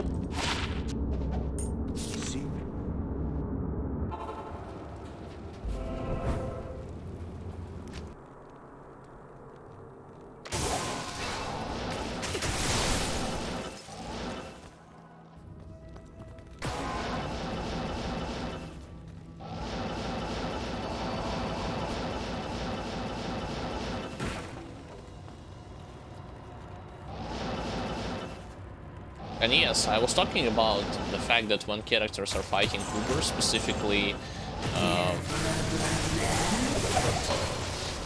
such characters like Frenzy Barbarian or Melee Assassin or Fury Druid, they rely on this buff from Treachery. That's the thing that is hidden in the description of the Treachery itself. It has stuff, well, not the thing that it's hidden. When you are getting hit, you are active, you receive a buff.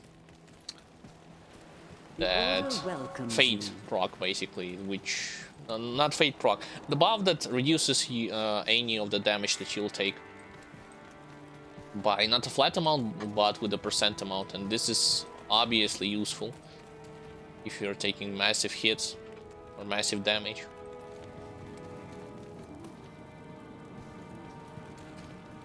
Right, save and exit and then backwards.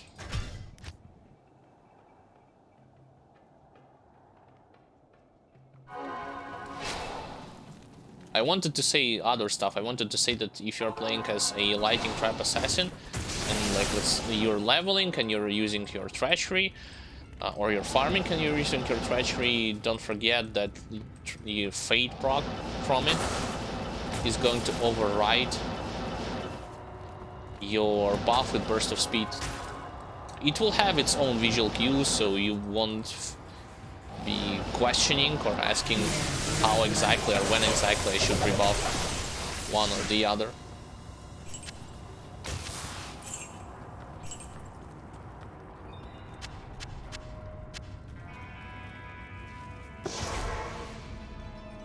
If I'm not mistaken, when Fate is proccing, you are semi-visible, and you also receive buff for your resistances. But with Burst of Speed it's different. You just, well, you move faster, you attack faster. Greetings.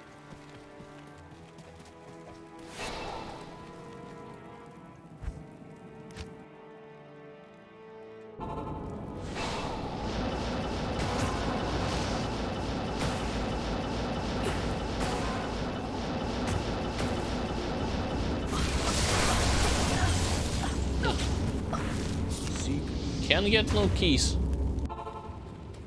Only 4 sets I had managed to gather throughout this time.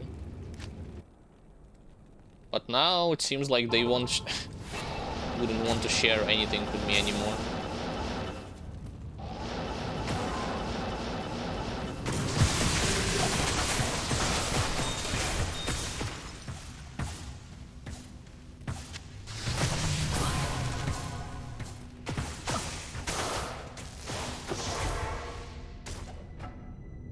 No, I didn't mean to open portal. Let's just save and exit and then restart the game.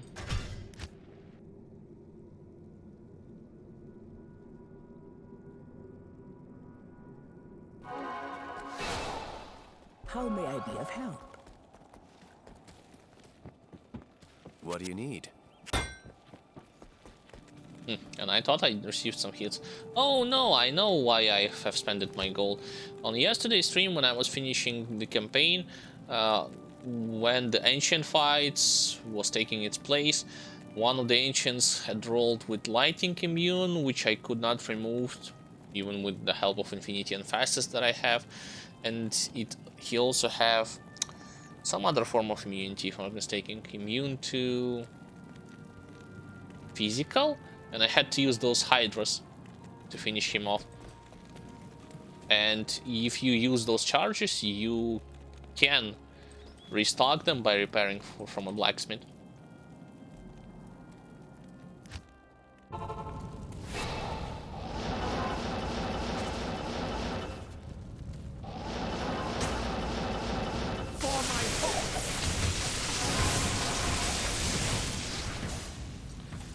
No keys.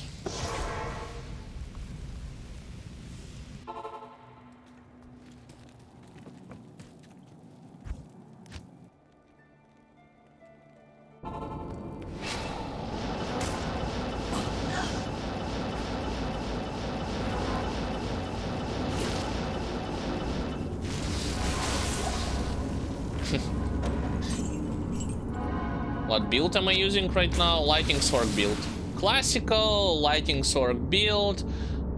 You use pretty much your chain lighting, your lightning, and occasionally, maybe if you really want to, you can use like static field on some bosses. And as for the gear setup, it's like Griffin, this yellow weapon with facets, Griffin with facets too, Warmest robe with facet, Spirit, crafted amulet, Mage Fist, X2 Stone of Jordan, Arachnid Smash, yellow boots, tons of skillers, Torch, and Annihilus. As for the swap weapon, it's Call to Arms, another Spirit, and for my Merc it's Infinity, Rock Stopper, Fortitude, and he also, because of this mod, he is able to wear boots, gloves, belt, ring and amulet. He doesn't have any ring and amulet, but as for boots, it's Elder's Advance, Immortal King, and Sander's Taboo. So, yep, that's the gear.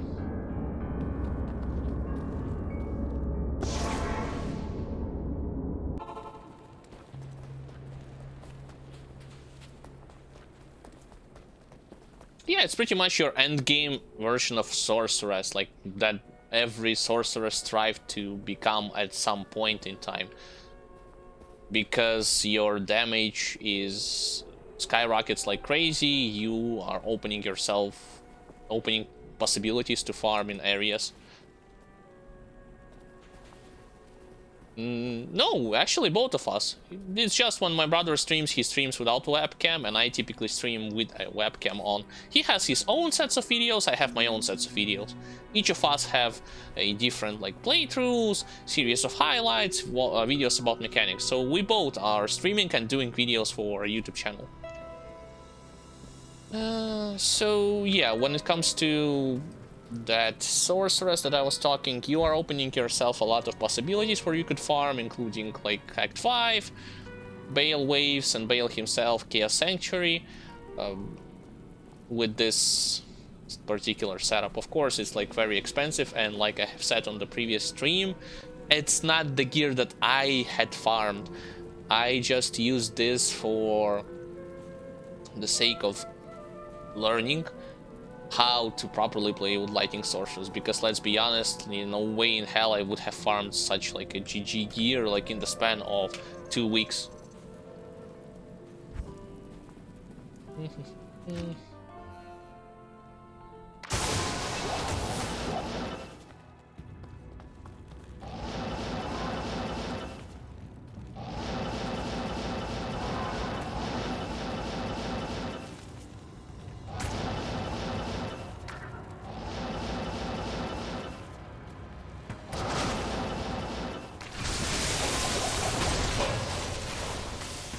Just double tell room. Okay.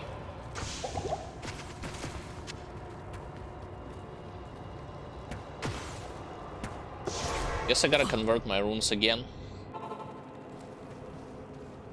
But at least one thing I can say, like, what's beneficial when it comes to like downloading and testing those builds with those items in these conditions in comparison to PTR, because you know, if you haven't watched Mr. Llama SC YouTube video about how bad a lot of those builds on PTR were, you should definitely watch it.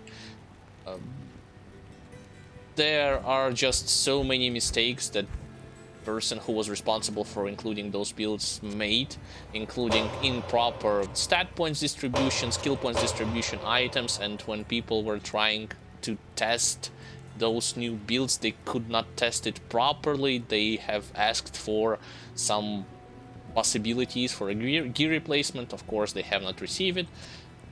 And yeah, like for me, that was also like one of the main reasons why I decided to just download some save files of a dude who played as a Lightning Sorceress and used his gear to learn how to properly play this Lightning Sorc.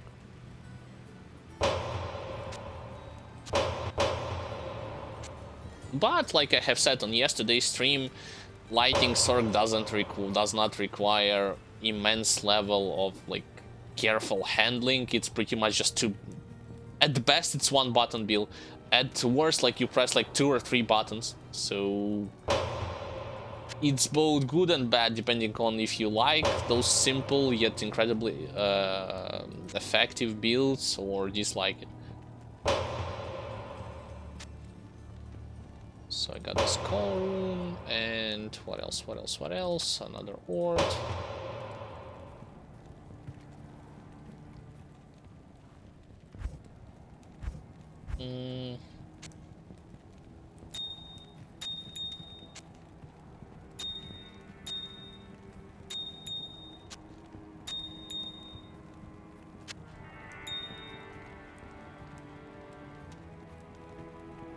Should just sell a lot of those potions.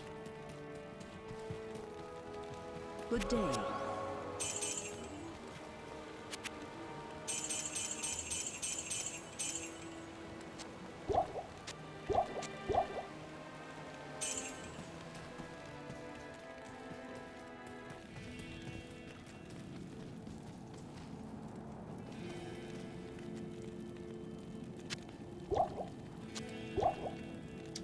I think I'll use this time to make a YouTube segment out of it, so let's actually make a YouTube video right now. Not a very long one. Alright, ladies and gentlemen, my name is Alexander, also known as Andreevitz, and on today's topic for this YouTube video, it's going to be a discussion about my concerns, worries, but at the same time happiness that we in the future will receive new rune words and rebalancing of some of the set items. Like, I'm both happy but worried at the same time. Allow me to elaborate on that, but before you do, when you're gonna watch this on YouTube, make sure you subscribe to the channel, leave a like, share the videos, and post your comments about your opinion of those new runes and rebalancing of some of the set items and classes. Now, let's get things started. So, my point of view about the situation is, like, if in case you did not know, in patch 2.4 there will be 7 new rune words, rebalancing of mercs, rebalancing of some of the classes, buffs. I don't think any of the class got nerfed, but staying to the topic of this video, I'm going to talk about mostly rune words and some of the mechanics that some classes have in the context of this like new stuff that will be added. Now, I will start with the positive side of things. Now, on the positive side of things, I don't have anything against introducing something new to this game, even at this state.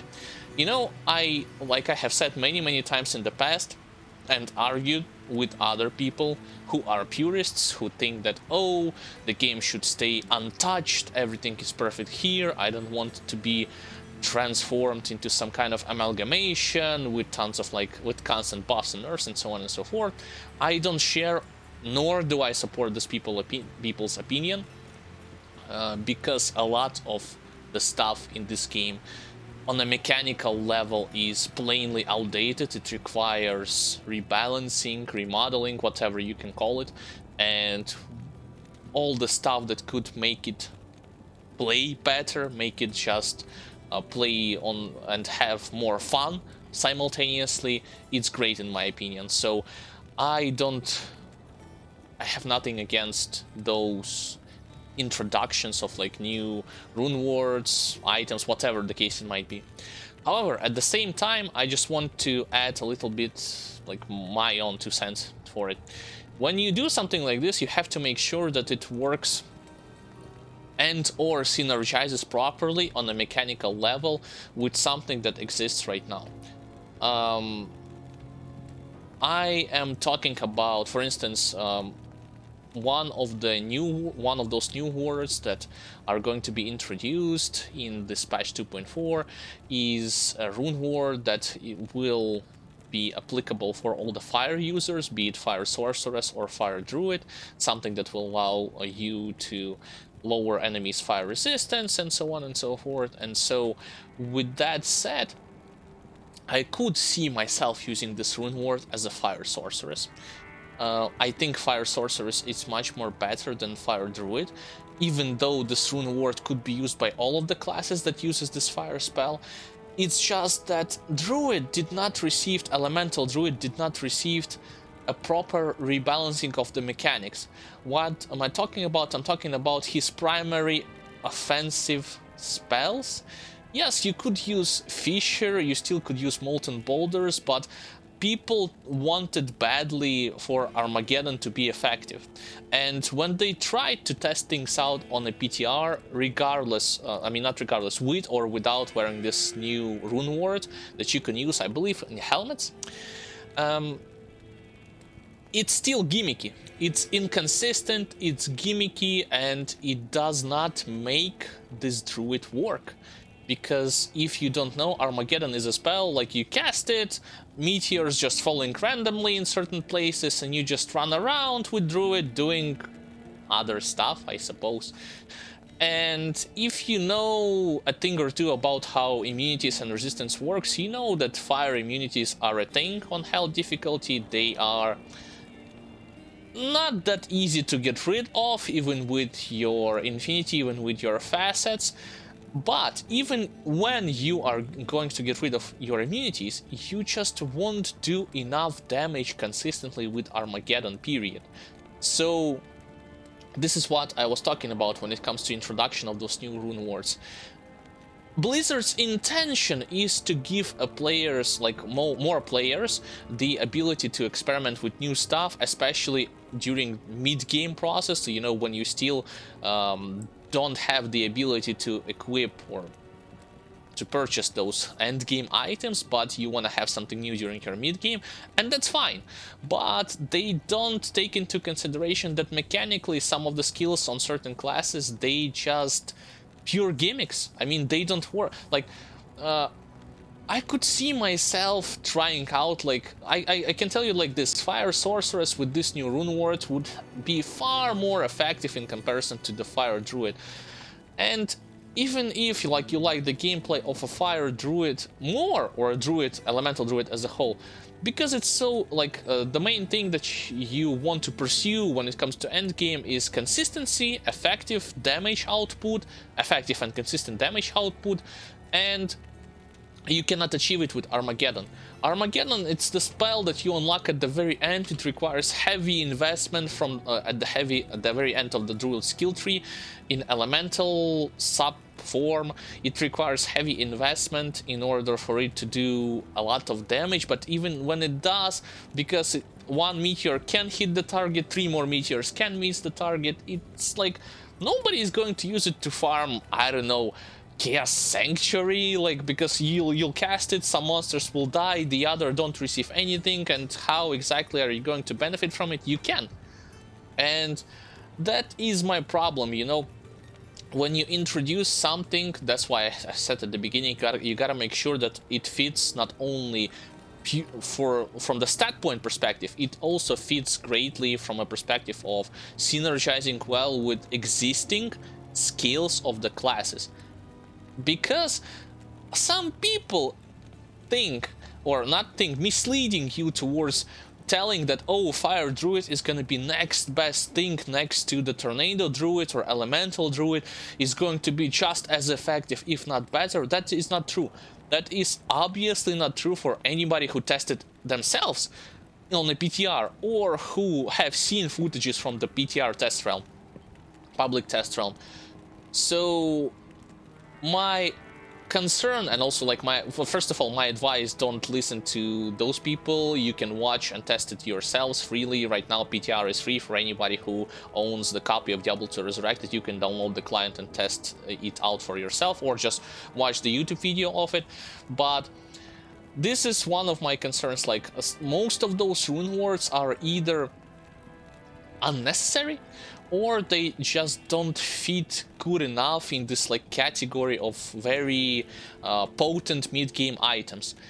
Because like I will give you like more example out of this, like when it comes to endgame items too, because it's a good intention, like don't get me wrong, like I like that they are trying to make the game feel more make more variety out of already existing stuff. I like that they are introducing this, but they, again, like everybody has to, when you're a developer, you have to take into consideration the stuff that is already existing. But honestly, I don't think they even care. And why? What do I mean by this? I can give you another example when it comes to not only rune wars, but when it comes to melee assassin and trap assassin, aka trapsin. So melee assassin is going to receive a buff, right? Melee assassin is going to receive some sort of damage improvement on her skills and some sort of tweaked synergies that skill have. That's okay, and also some mechanical changes in regards to her mechanic when she accumulates charges and throughout using one skill and discharges them throughout usage of the other skill. That's all fine and well if you don't take into consideration 2 instances. Number 1, the rune ward that's supposed to buff the melee assassin power level, the one that adds a lot of attack speed, could add also poison damage, and has this like bonuses towards assassin. It could only be built in swords, where originally people were thinking, okay, like melee assassin uses claws, that's a no-brainer for anybody who played it. So maybe with claws, because like it synergizes well with her passives, you know, that's something that I had mentioned. You gotta look on the synergy, not only introduce like toss new words just for the sake of it.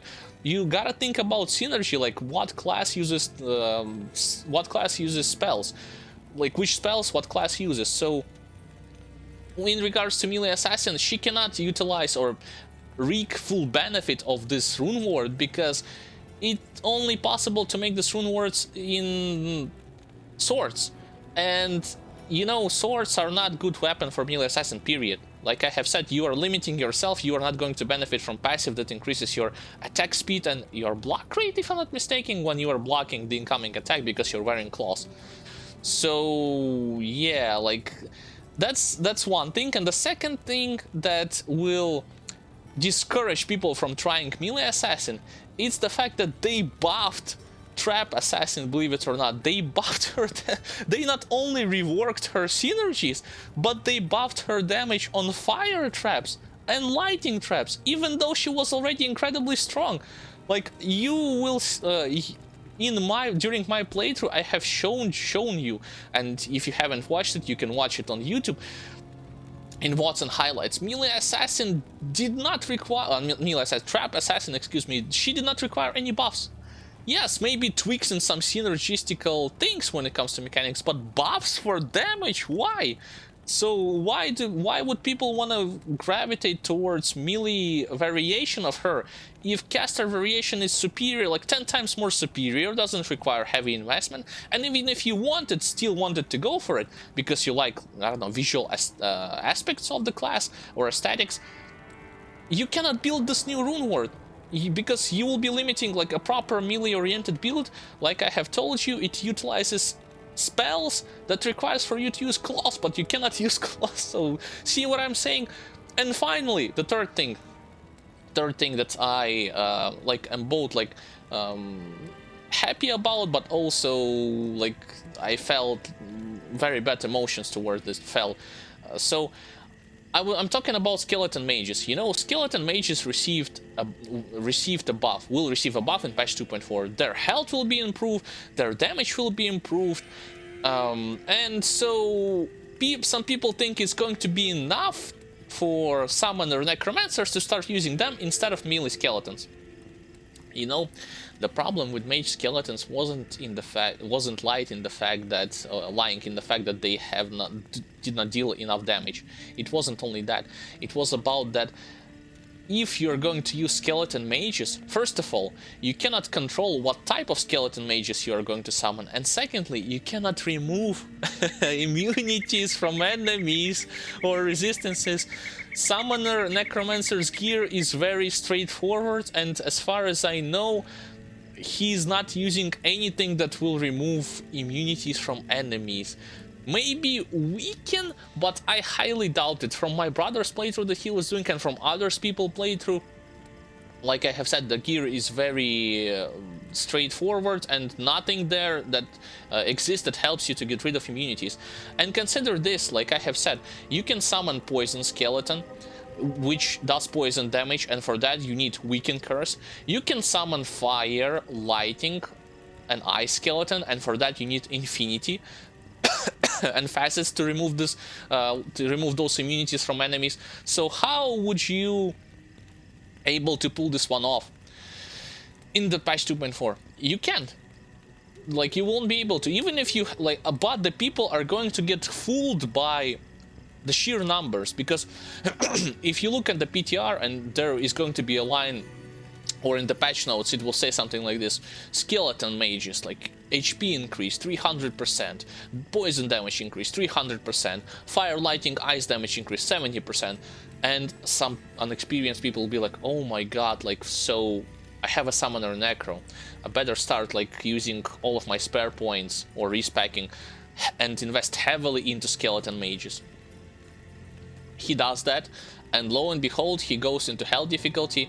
He barely even able to get through the axe, which I highly doubt he even will be able to get through it, and possibly he's not going to farm as effective as with skeleton warriors, aka like melee skeletons. See what I'm saying? It's like, it's both. Those changes are both like good and bad at the same time. It's good because this is why at the beginning of this video I said, like, I am both interested and concerned, because guys who are developing new stuff, of course they want to make more variety, of course they want to make the game feel fresh, even though like it's a 20-year-old game, but that's not what I was meant, that's not the point.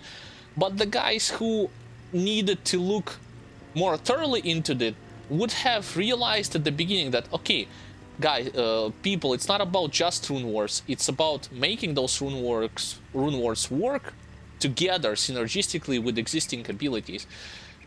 Because if you just, most of those rune wars that are being thrown in the new patch that are being created are just gimmicky. They're gimmicky, they don't add like any major impact on already existing stuff. It's just there for the sake of like being there. So it's like, Variety, yes, of course, but personally, if I would have been like in a developer shoe, I would have asked like the question, how can we make it even like one step ahead? Like, yes, we introduced new rune words, but let's think for a second like how those rune words will help certain classes from the mechanical standpoint. Maybe we need to change certain mechanics, like I have said in Armageddon skills. Maybe we need to introduce some universal resistance reduction outside of having infinity or weaken curse. For the skeleton mages, you know, it would be cool if skeleton mages have some sort of ability or rune word, for instance, that when you summon skeleton mage, you know, each skeleton mage has its own like resistance reduction, making it viable. Because even if you increase this damage, you will not going to penetrate through immunities. It's simple as that. So see what I'm saying? Like, you get what I'm going? Like, it's a pretty easy to understand thing that doesn't require like incredible, I don't know, like 300 IQ. And I believe that in the future, well, I hope, belief is a strong statement, I hope that in the future, somewhere in their team of developers who are introducing new stuff in future seasons, they will sit together and they will think, okay guys, like, yes, we introduced those previous rune wars, we are going to introduce new rune wars, but let's make them not only new for the sake of being new, let's make them work, let's make them viable throughout stages of the game that we are aiming to make them. Like, either it would be like beginning of the game, mid game, or end game. Let's not just throw them at the players and expect them to figure out like some sort of I don't know, gimmicky way how to make Fire Druid work, and then like title the video, Fire Druid, its next best thing is going to replace Tornado Druid. No, it's not. Like, that's nonsense. It's the same thing as saying like skeleton mages is going to be like next best thing, so you can forget about your skeleton warriors and spec heavily into skeleton mages. Of course, it's not the case. So a short like TLDR at the end of this video. I obviously want more stuff in this game to be introduced. I want more variety, but behind this variety, I am expecting to have also the thing that works on a mechanical level and synergizes well with existing abilities, not just thrown out there without thinking. Like, here, like, we will introduce you, we're just gonna give you like a stick with a stat, you'll figure out like what to do with it, and people try this on a PTR and it barely works, and they ask questions, but developers like, no, we are silent. Like, we expect some changes in the new season. And like I have said, I'm hoping that in the future season they will get things like better on the mechanical level, because they already start like twinkling, like changing a little bit some of the mechanical stuff when it comes to Merc's behavior, which are going to be improved in future patches. Merc's abilities, I haven't touched upon that, but it's mostly for the most part it's like for better, not for worse. So this was mostly about like rune words and its relation towards the existing skills, classes, and items. So guys, this is going to be it for this short YouTube segment, for the short video. Hopefully you got my viewpoint. Once again, feel free to like the video, subscribe to the channel, share this video, and comment down below in the comment section whether you agree or disagree with my statement, and what do you particularly want to see like in the future patches, like what changes do you want to see in the future seasons and for future patches. This is going to be the end of this video, and I will see you in the next ones. Peace.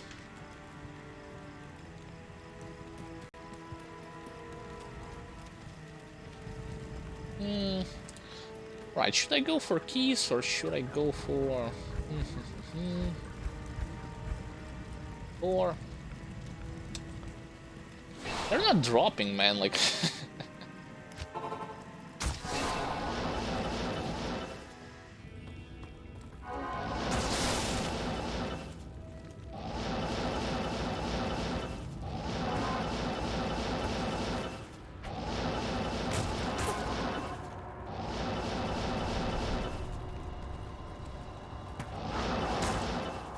Oh great, I already killed her. When I was making this YouTube video, I had forgotten that I killed her. Maybe in Act 2? Haven't killed Corazon? Corazon, yeah, that's the new enemy, Corazon.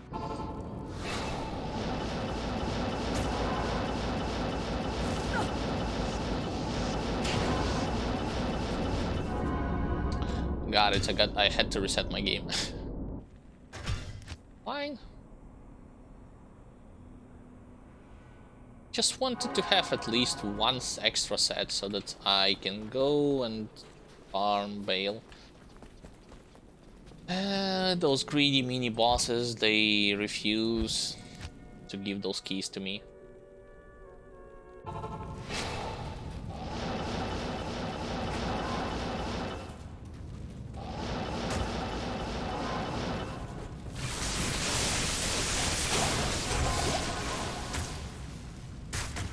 Nope. Denied.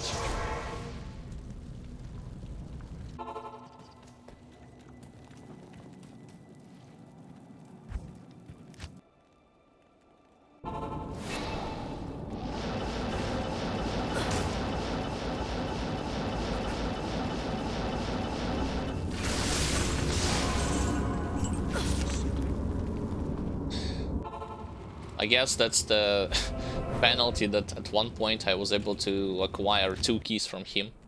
Now it's just 0.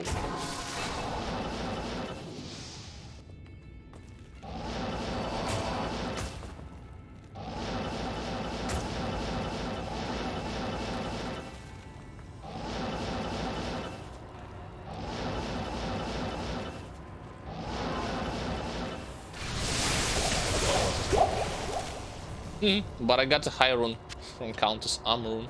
Not bad.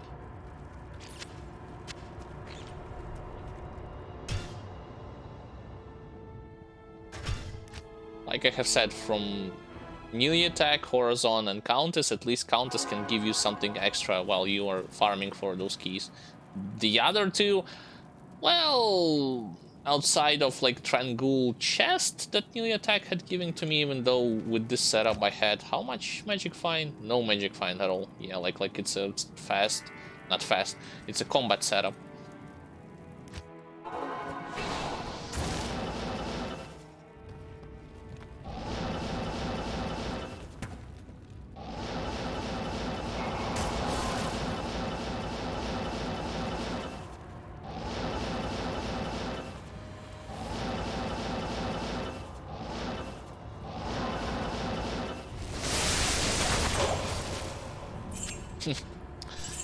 Yeah, have some it runes and be gone.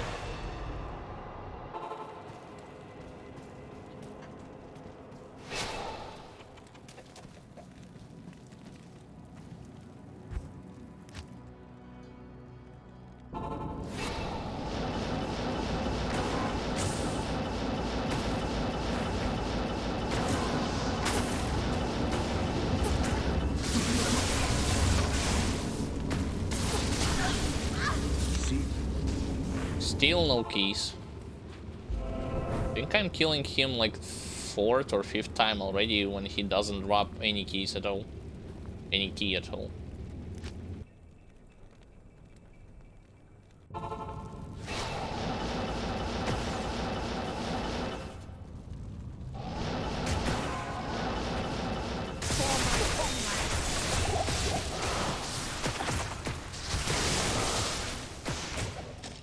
Same thing with him.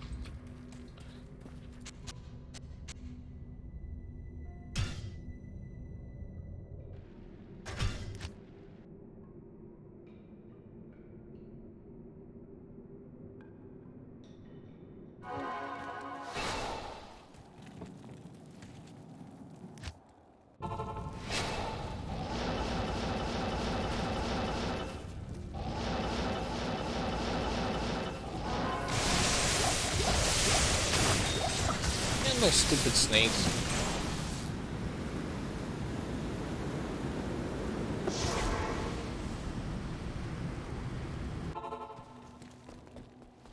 Good afternoon.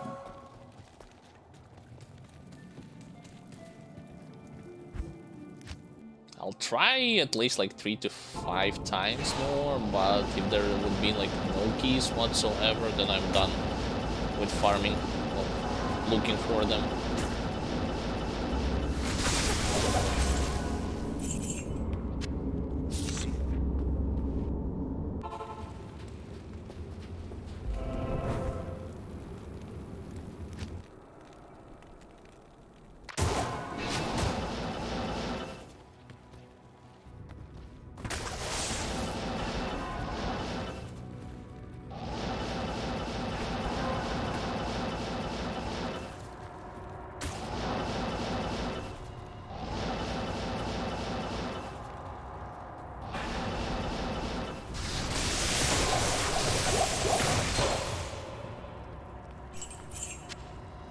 Nephroom. Who cares about Nephroom?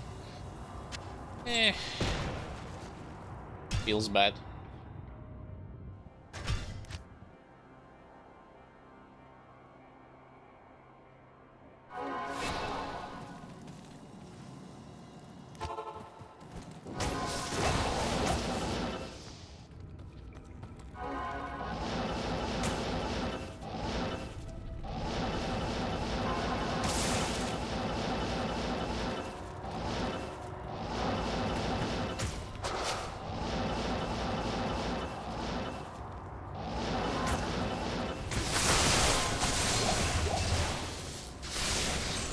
Finally, somebody gave a key.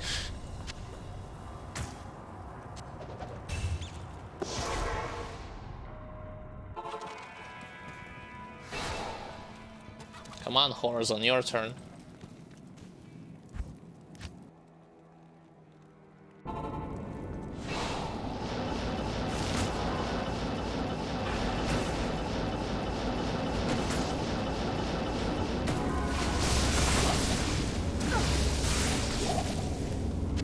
Got it. Now nearly attack.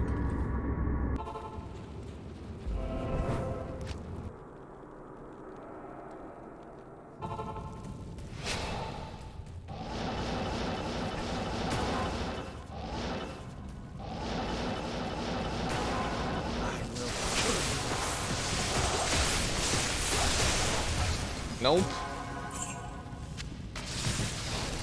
Not today.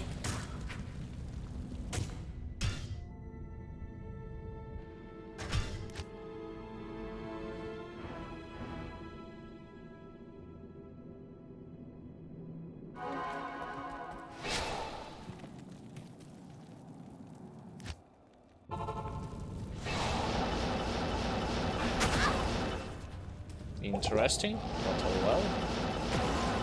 You have no idea. Again, no keys, of course.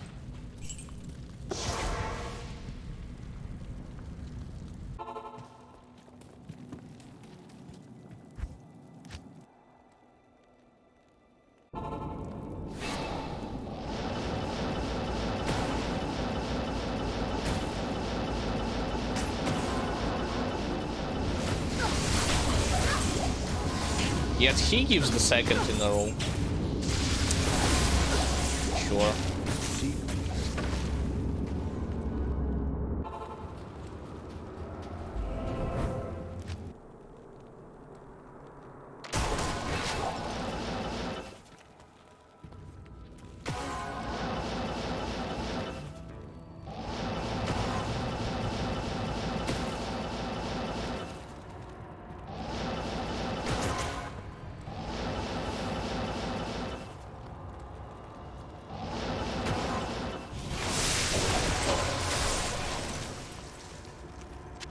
Just like she. Come on, Neely attack. You gotta give me 2 keys at once.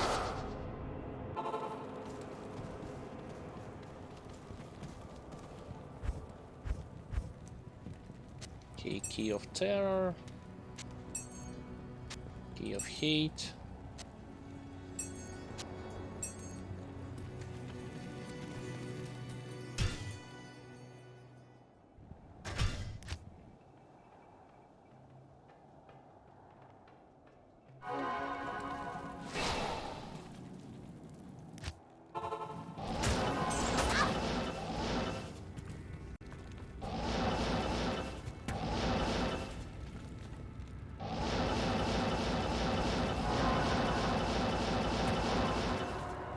By the way, I just wanted to share my opinion when it comes to not Diablo 2 stuff, but something that I have seen from gameplay footages of Diablo 4. See, I need mana. wow, that's another key. I don't mind them to introduce this multiplayer elements, specifically the ones that when you are traveling on the open world and you can see the other players, but in a sense that there are some, you know, by default I don't mind this, but there are some activities which can only be activated, well, activities activated, started, or which can only be triggered if you have enough characters in the group. This is something that I don't understand, because it's like, it's not an MMORPG. Yes, it has like MMO elements attached to it, but I personally would have preferred to have a possibility to still tackle those like harder activities without needing for other players to join. If other players would join, that will be fine. If just increase like the drop rate, you know, the difficulty of boss is not only stat wise, but maybe this boss will going to use some extra abilities when you fight against him in a group instead of when you fight against him solo. But to have this like group requirement, and yes, I double checked when I was watching footage probably from BlizzCon, like from 2019 I think it was, when they had shown this like first area, and it specifically stated that one of those events could be triggered, like there was in parentheses, required players like 3 out of 5, and so on and so forth. Okay, that's one key. For me, it's like a drawback rather than an advantage, simply because at the beginning, yes, there will be a lot of people, but once the game is going to continue its lifespan, or when certain people will going to not gravitate, we're going to end up in like in the end game, most of those like early to mid game activities that require people to join in order to become active, they will just be forgotten or ignored. And like my question would be, why do you even bother with this requirement? Can you just like remove it? If not completely, then at a certain point, because like I have said, in MMORPG it does make sense, but like even in I have brought MMORPG into this discussion, but even in MMO, certain dungeons, you know, low level or mid level ones, when there are not that many people playing in this game, they are ignored. I was about to say forgotten, but that's not true. They are pretty much ignored because people know already, the ones who have played in the game, that nobody is going to go there, and so they will level in other areas. So I should have resetted the game. They are starting to level in other areas, but to me, like, it's a waste. You are using resources, you are using developers like time and effort to design something like this, only for it to be forgotten because of its irrelevancy at a certain point in the games, or at a certain point in the game's life cycle.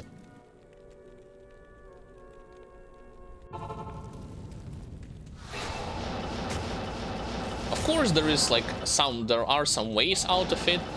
One of those ways could be that even when you reach like end game, there's another key, yay. So I got 6 sets overall. When you reach like end game, there are certain items or runes, because I do believe that they have stated runes are going to be a thing in Diablo 4 still. So only certain runes and items could be obtainable when you go in the group and when you kill / farm those low level, mid level and end game bosses. That would make more sense. There will be like constant parties and those bosses will not be forgotten as easily. But I doubt that something like this will happen.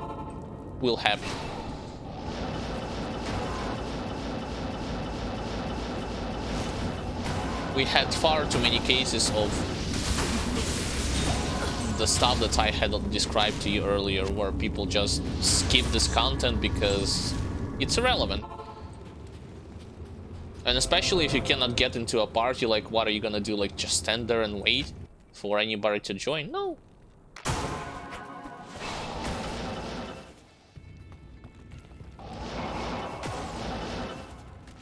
Also, what I want to see badly is for the bosses at a higher difficulty in action RPG to not just have an increased in stats, but have some extra abilities.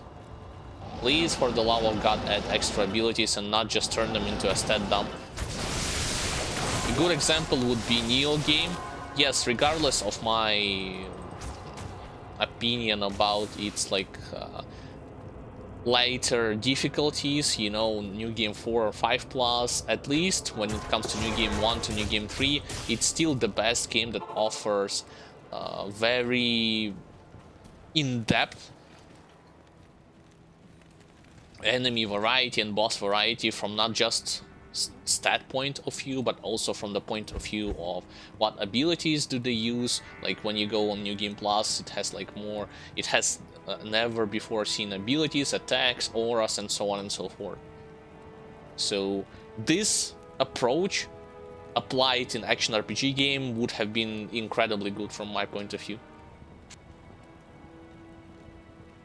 Especially at the beginning when people don't know anything about it. Like how cool it would be when you go to, imagine like nightmare difficulty, like in hell, you go from normal to nightmare and boss using like some, not just the same thing but more stats, which has its own problems. They start to use something, some abilities that you never seen, and like maybe like some phases, something that Path of Exile also does, by the way. Like it introduces phases, introduces new abilities, and many other stuff. From my point of view, it's way cooler and better, adds more to the game than simply, oh, like here's a stat dump, we increased like his HP 10 times, his defense 10 times, good luck like hitting him, and hopefully you'll defeat him by the next year, something like that.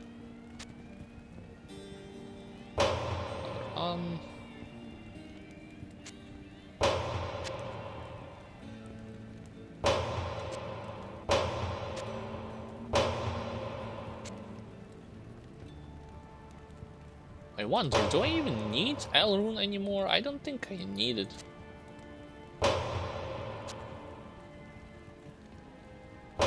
So I can freely convert it into the other stuff. Right, keys. Key of Destruction times 2. So, in the span of 3 hours and 15 minutes, give it or take, I just got 1, 2, 3, 4, 5, 6 sets of keys. Not bad. From my point of view, it's like 6 attempts for you to go for Uber Tristram. Once again, as far as I repeat for everybody who everyone who doesn't know, to unlock the access to Uber Tristram, you need to get through Lilith, which is just Overstat and Dariel. You need 1 set of keys for that. You need to go through Super or Duriel. Same thing, it's just an Overstat Duriel, and you need to go through Isolde. After you have killed them, you don't need any keys anymore. You receive their ingredients, like 1 ingredient per each boss. You mix those 3 ingredients in Hereditary Cube, you open a portal into Uber Tristram. You go there, you kill Uber Diablo, Uber Mephisto, Uber Baal, and one of them is going to drop an unidentified charm, which ends up to be like a Hellfire Torch. So this is how it works. Greetings.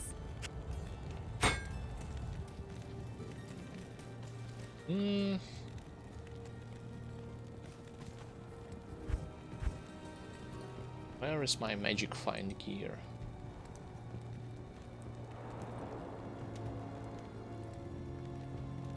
I do have it with me. I don't know how effective I will be if I... Like, farming Mephisto? Yeah, very effective. But farming Baal waves and minions? I don't know about that.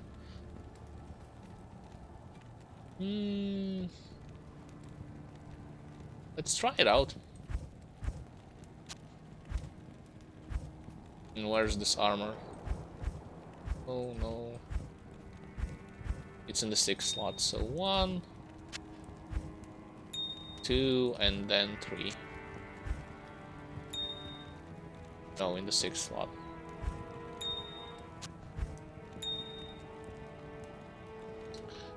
Yes, I know, like, I need to do it here.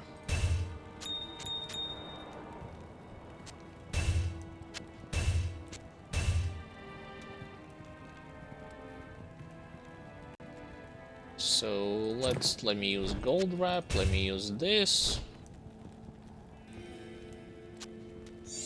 Put my stuff here for now. This crown. How much MF do I have at the moment? Magic find, 174. So Nagel ring, I think. Times 2.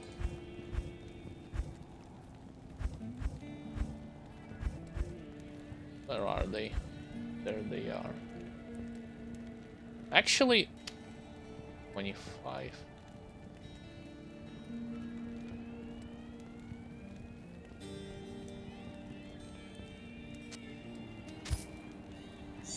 What if I just replace everything with this?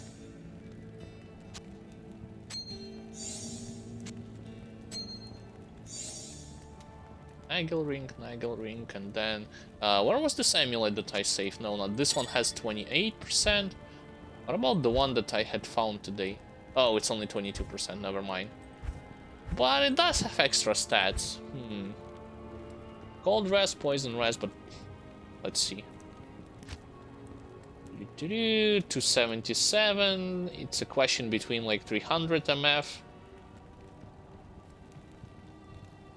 Fast cast rate would suck a lot, like in this setup, to be honest.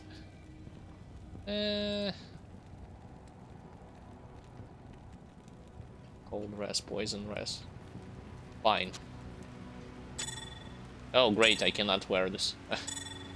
Because of my stats being sufficient. I guess 270 MF would do the trick.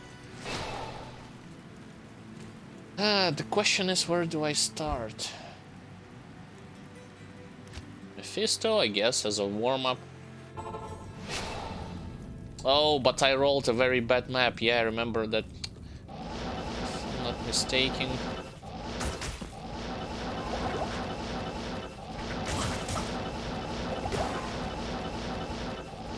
Yeah, I rolled a very bad map here, because the entrance is like all the way there. So for that, for Mephisto, I would definitely want to reroll it. My brothers have escaped you. Of course, the moment you start doing magic find runs, nothing drops. It's typical.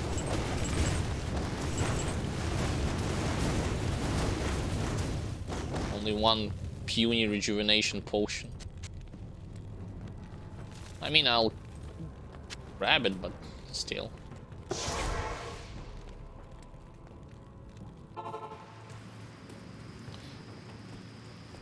Oh. So where else? River of Flame, Chaos Sanctuary. Yeah, let's try it out.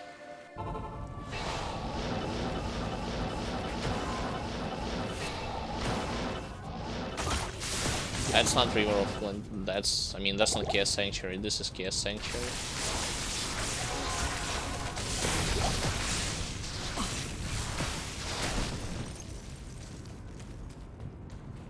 Something tells me that probably I'll not get anything useful out of this particular one. Superior Poleaxe, who cares? It's a normal base.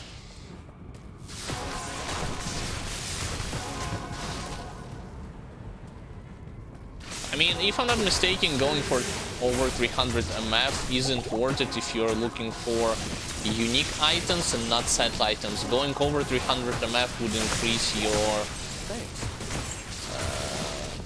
chance to find more set items.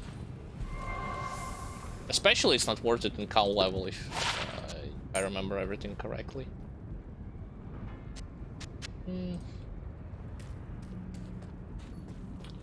Poor Thanks. cursed mercenary.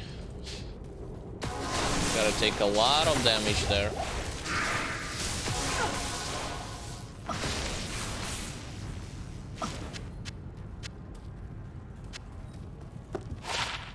Stupid Isengard breastplate.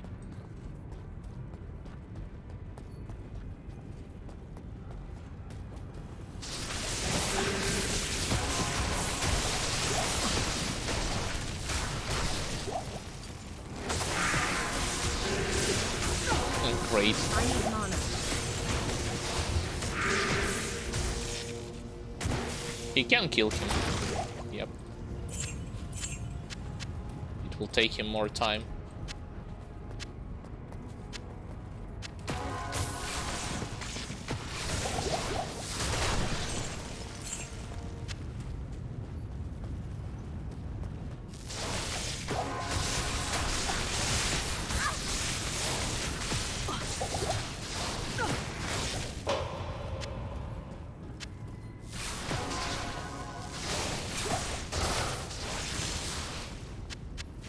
I wondered why neither of them had attacked me right at the very beginning. Just stayed there at the background, waiting for something. Yeah, and I should have used teleport instead of just walking.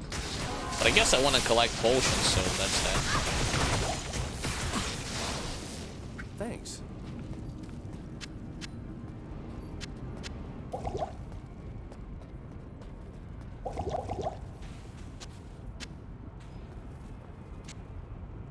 Oh yeah, and how could I forget about this?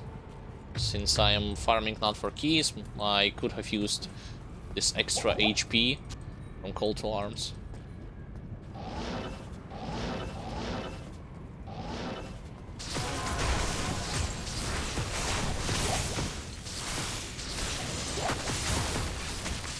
There are some specific items that I want to have. For magic find, like War Traveler boots, I don't have them.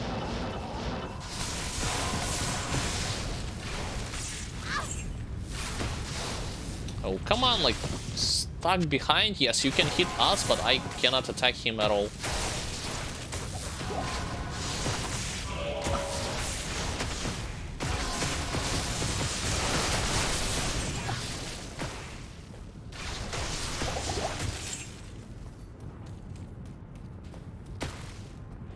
By the way, don't forget, if you're having a hard time to press on the seal from a particular angle as a sorceress, just use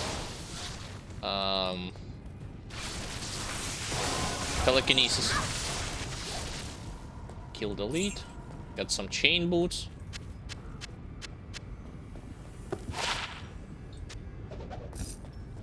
Trash.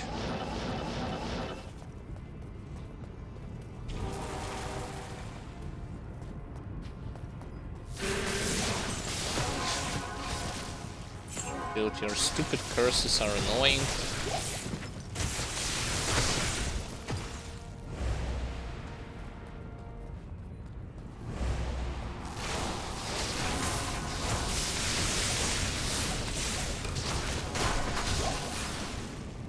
Mask.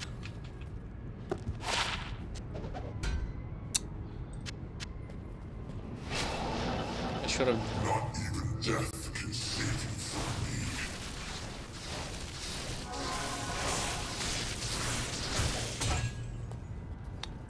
Yes, what did I expect? 270 and a 70 MF. And I got this. Wait, I cannot craft anything here. Mistake. Well, let's try going for the Bale. Maybe heal is gonna be more generous than Diablo.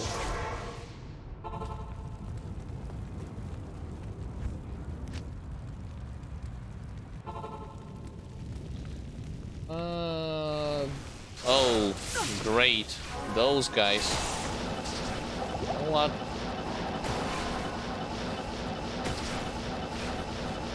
Skip.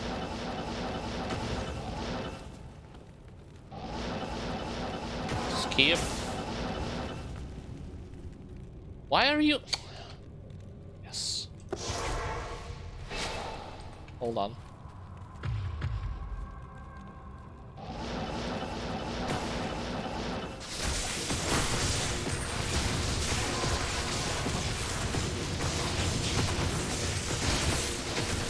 Oh, he's immune to lightning. No wonder. My Merc should handle him still.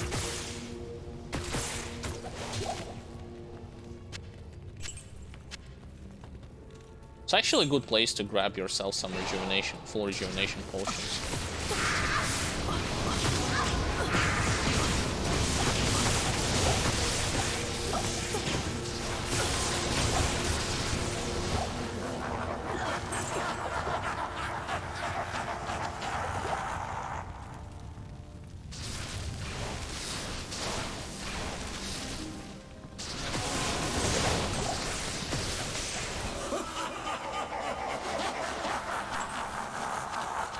Yeah, the second rejuvenation potion drop, but is behind Bale's back.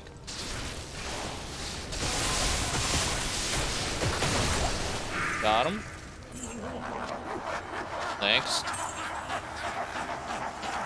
Next ones will be with Hydra.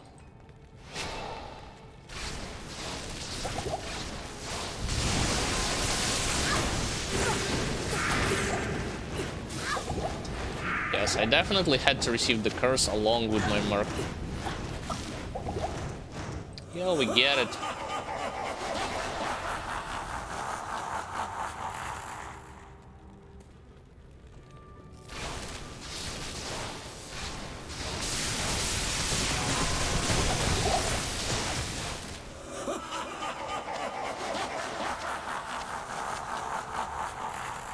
Next. Well, next ones are those anti-melee guys. Yeah, with curse too. And with lightning enchant.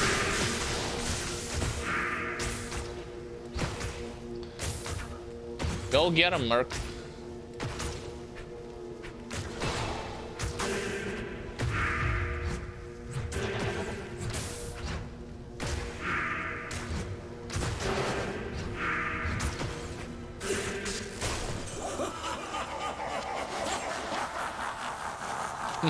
This laugh of Bale reminds me of the Scarbot animation cartoon. Right as they are about to kill him.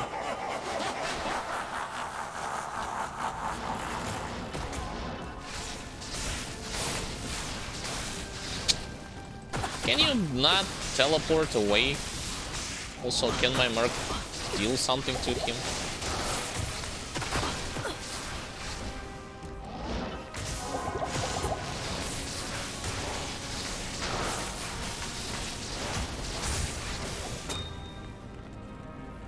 Overburdened. Probably I'll know what this Chris is. Just saying. No. I thought it's gonna be, what do you call it? Dagger with a lot of attack speed with a lot of faster cast rate. All the other stuff. Nothing outside of experience. Again, remind you to 77. But yeah, it's something to be expected. That's just one run. So I can say that it could be... how should I describe it better? I can say that this is something that is going to tell you how effective your amount of Magic Find is. From one run, nobody judges the math runs from one run. It's at least about 100 runs. So sell this, and yeah, that's pretty much it. But from the point of view of comfort, I can say that it was more comfortable to go for Bale waves, Bale himself. But the amount of minions were less, so I don't know. Maybe like I will just shift back and forth between Chaos Sanctuary and Bale Mount Ariad.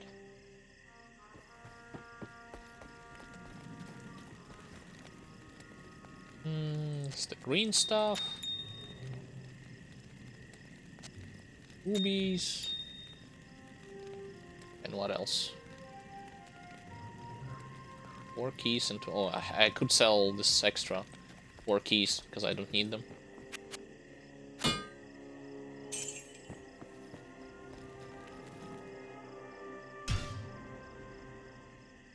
I think I'll try one more time. Again, like Mephisto, Chaos Sanctuary, and then Bale, and I'll call it a day. I'll wrap up the stream. Mephisto. Most of my energy had been spent on those key runs. That's why I don't feel like I'll be doing even 20-ish runs right now.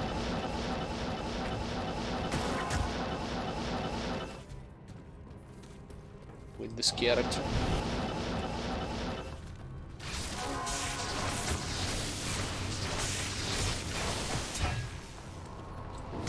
Blue trash.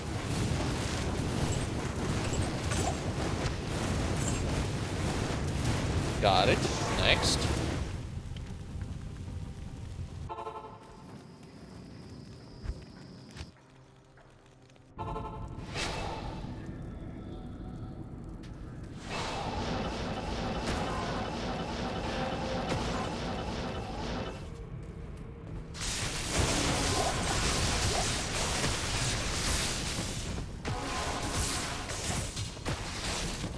See, I was correct when I had said previously that chain lighting is only useful if you attack targets with very low amounts of HP. Otherwise, you'd better off using regular lighting. This proves that. Like fights here and previous fights proves that.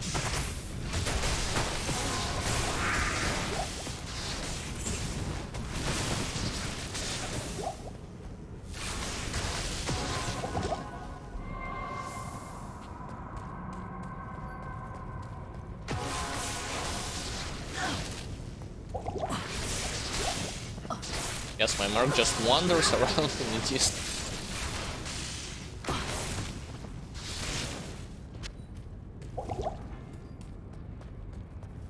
Somehow I feel that I also do more damage in Mount Ariat in comparison to this race.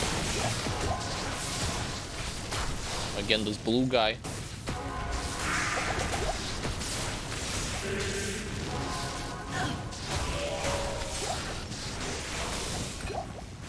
How cool it would be for you to wear some similar sets, cool looking sets with red color and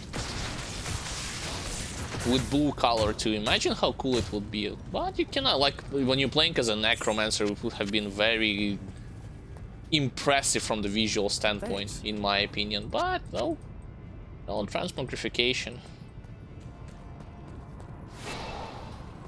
Instead, I'm forced to look like a clown by wearing this magic fine gear.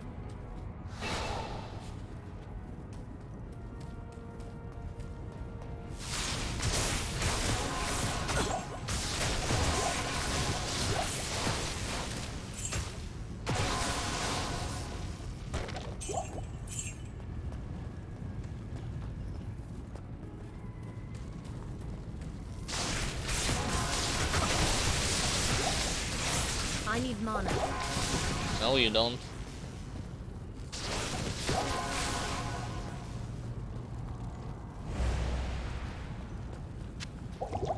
Oh, great. I keep forgetting that you should buff.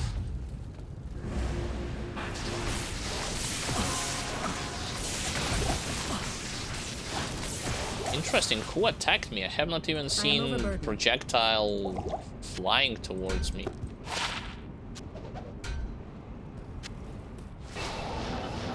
Yet I took damage and start losing my MP.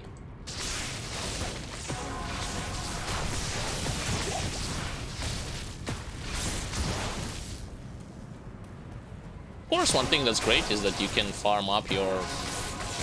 I was about to say missing experience. Just experience. By going in this place.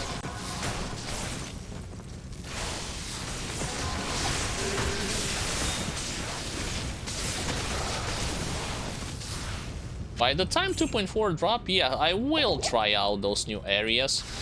You know, which have monster level increased up to 75, like in this place, for instance. Oh, great, here we go again. I don't have to press anything. Really? You cannot... Huh? I thought you could open it with telekinesis from any place. Mistakes?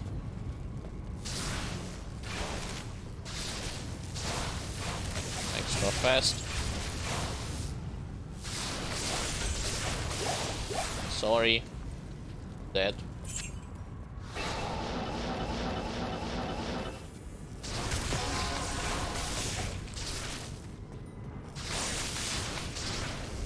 I'll leave this resist lighting against Diablo if he tries to shoot me with his red lighting.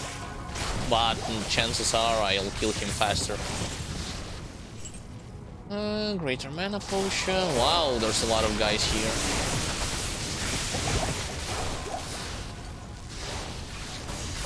Why can I? Because they're all hiding behind the pillar, that's why.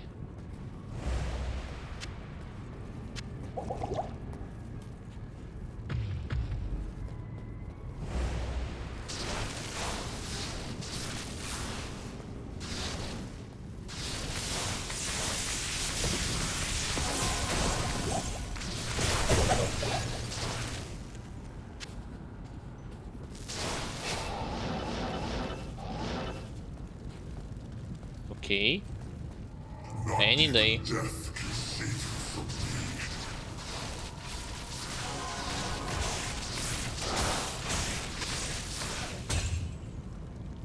me. I am overburdened. Let me take a look at this Gothic plate. No, thank you.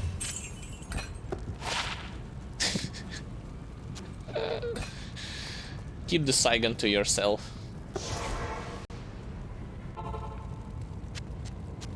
What can I say? Great quote-unquote... Great quote-unquote loot. Right?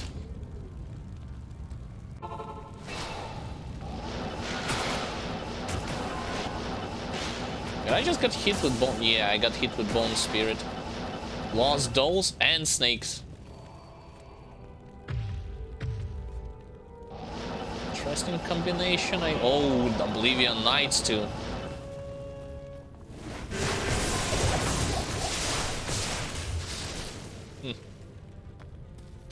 Cool.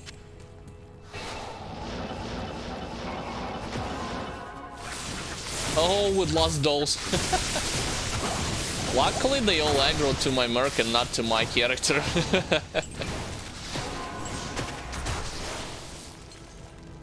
Thanks.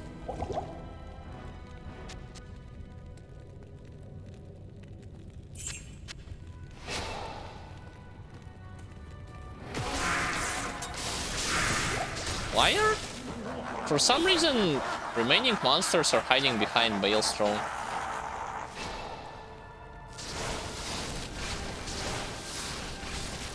Are you going to summon them or what?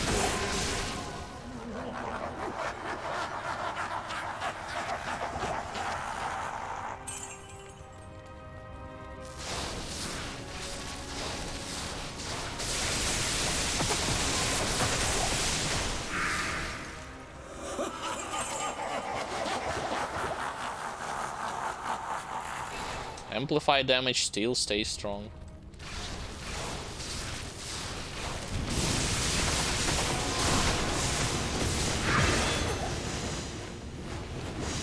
Thanks.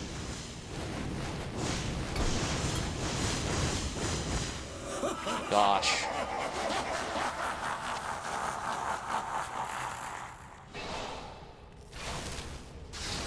Finally, we ain't cursed, neither of us.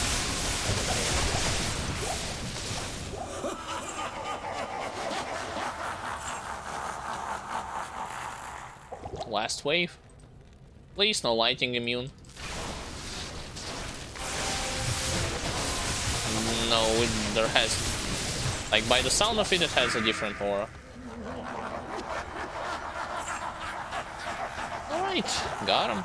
Yeah, I feel more comfortable farming this spot, to be honest, in comparison to Chaos Sanctuary.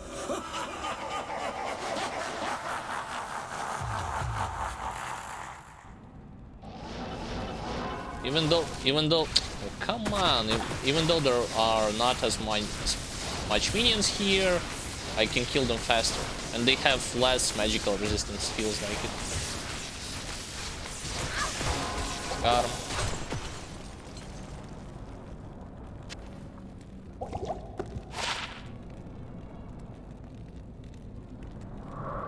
Why? Well...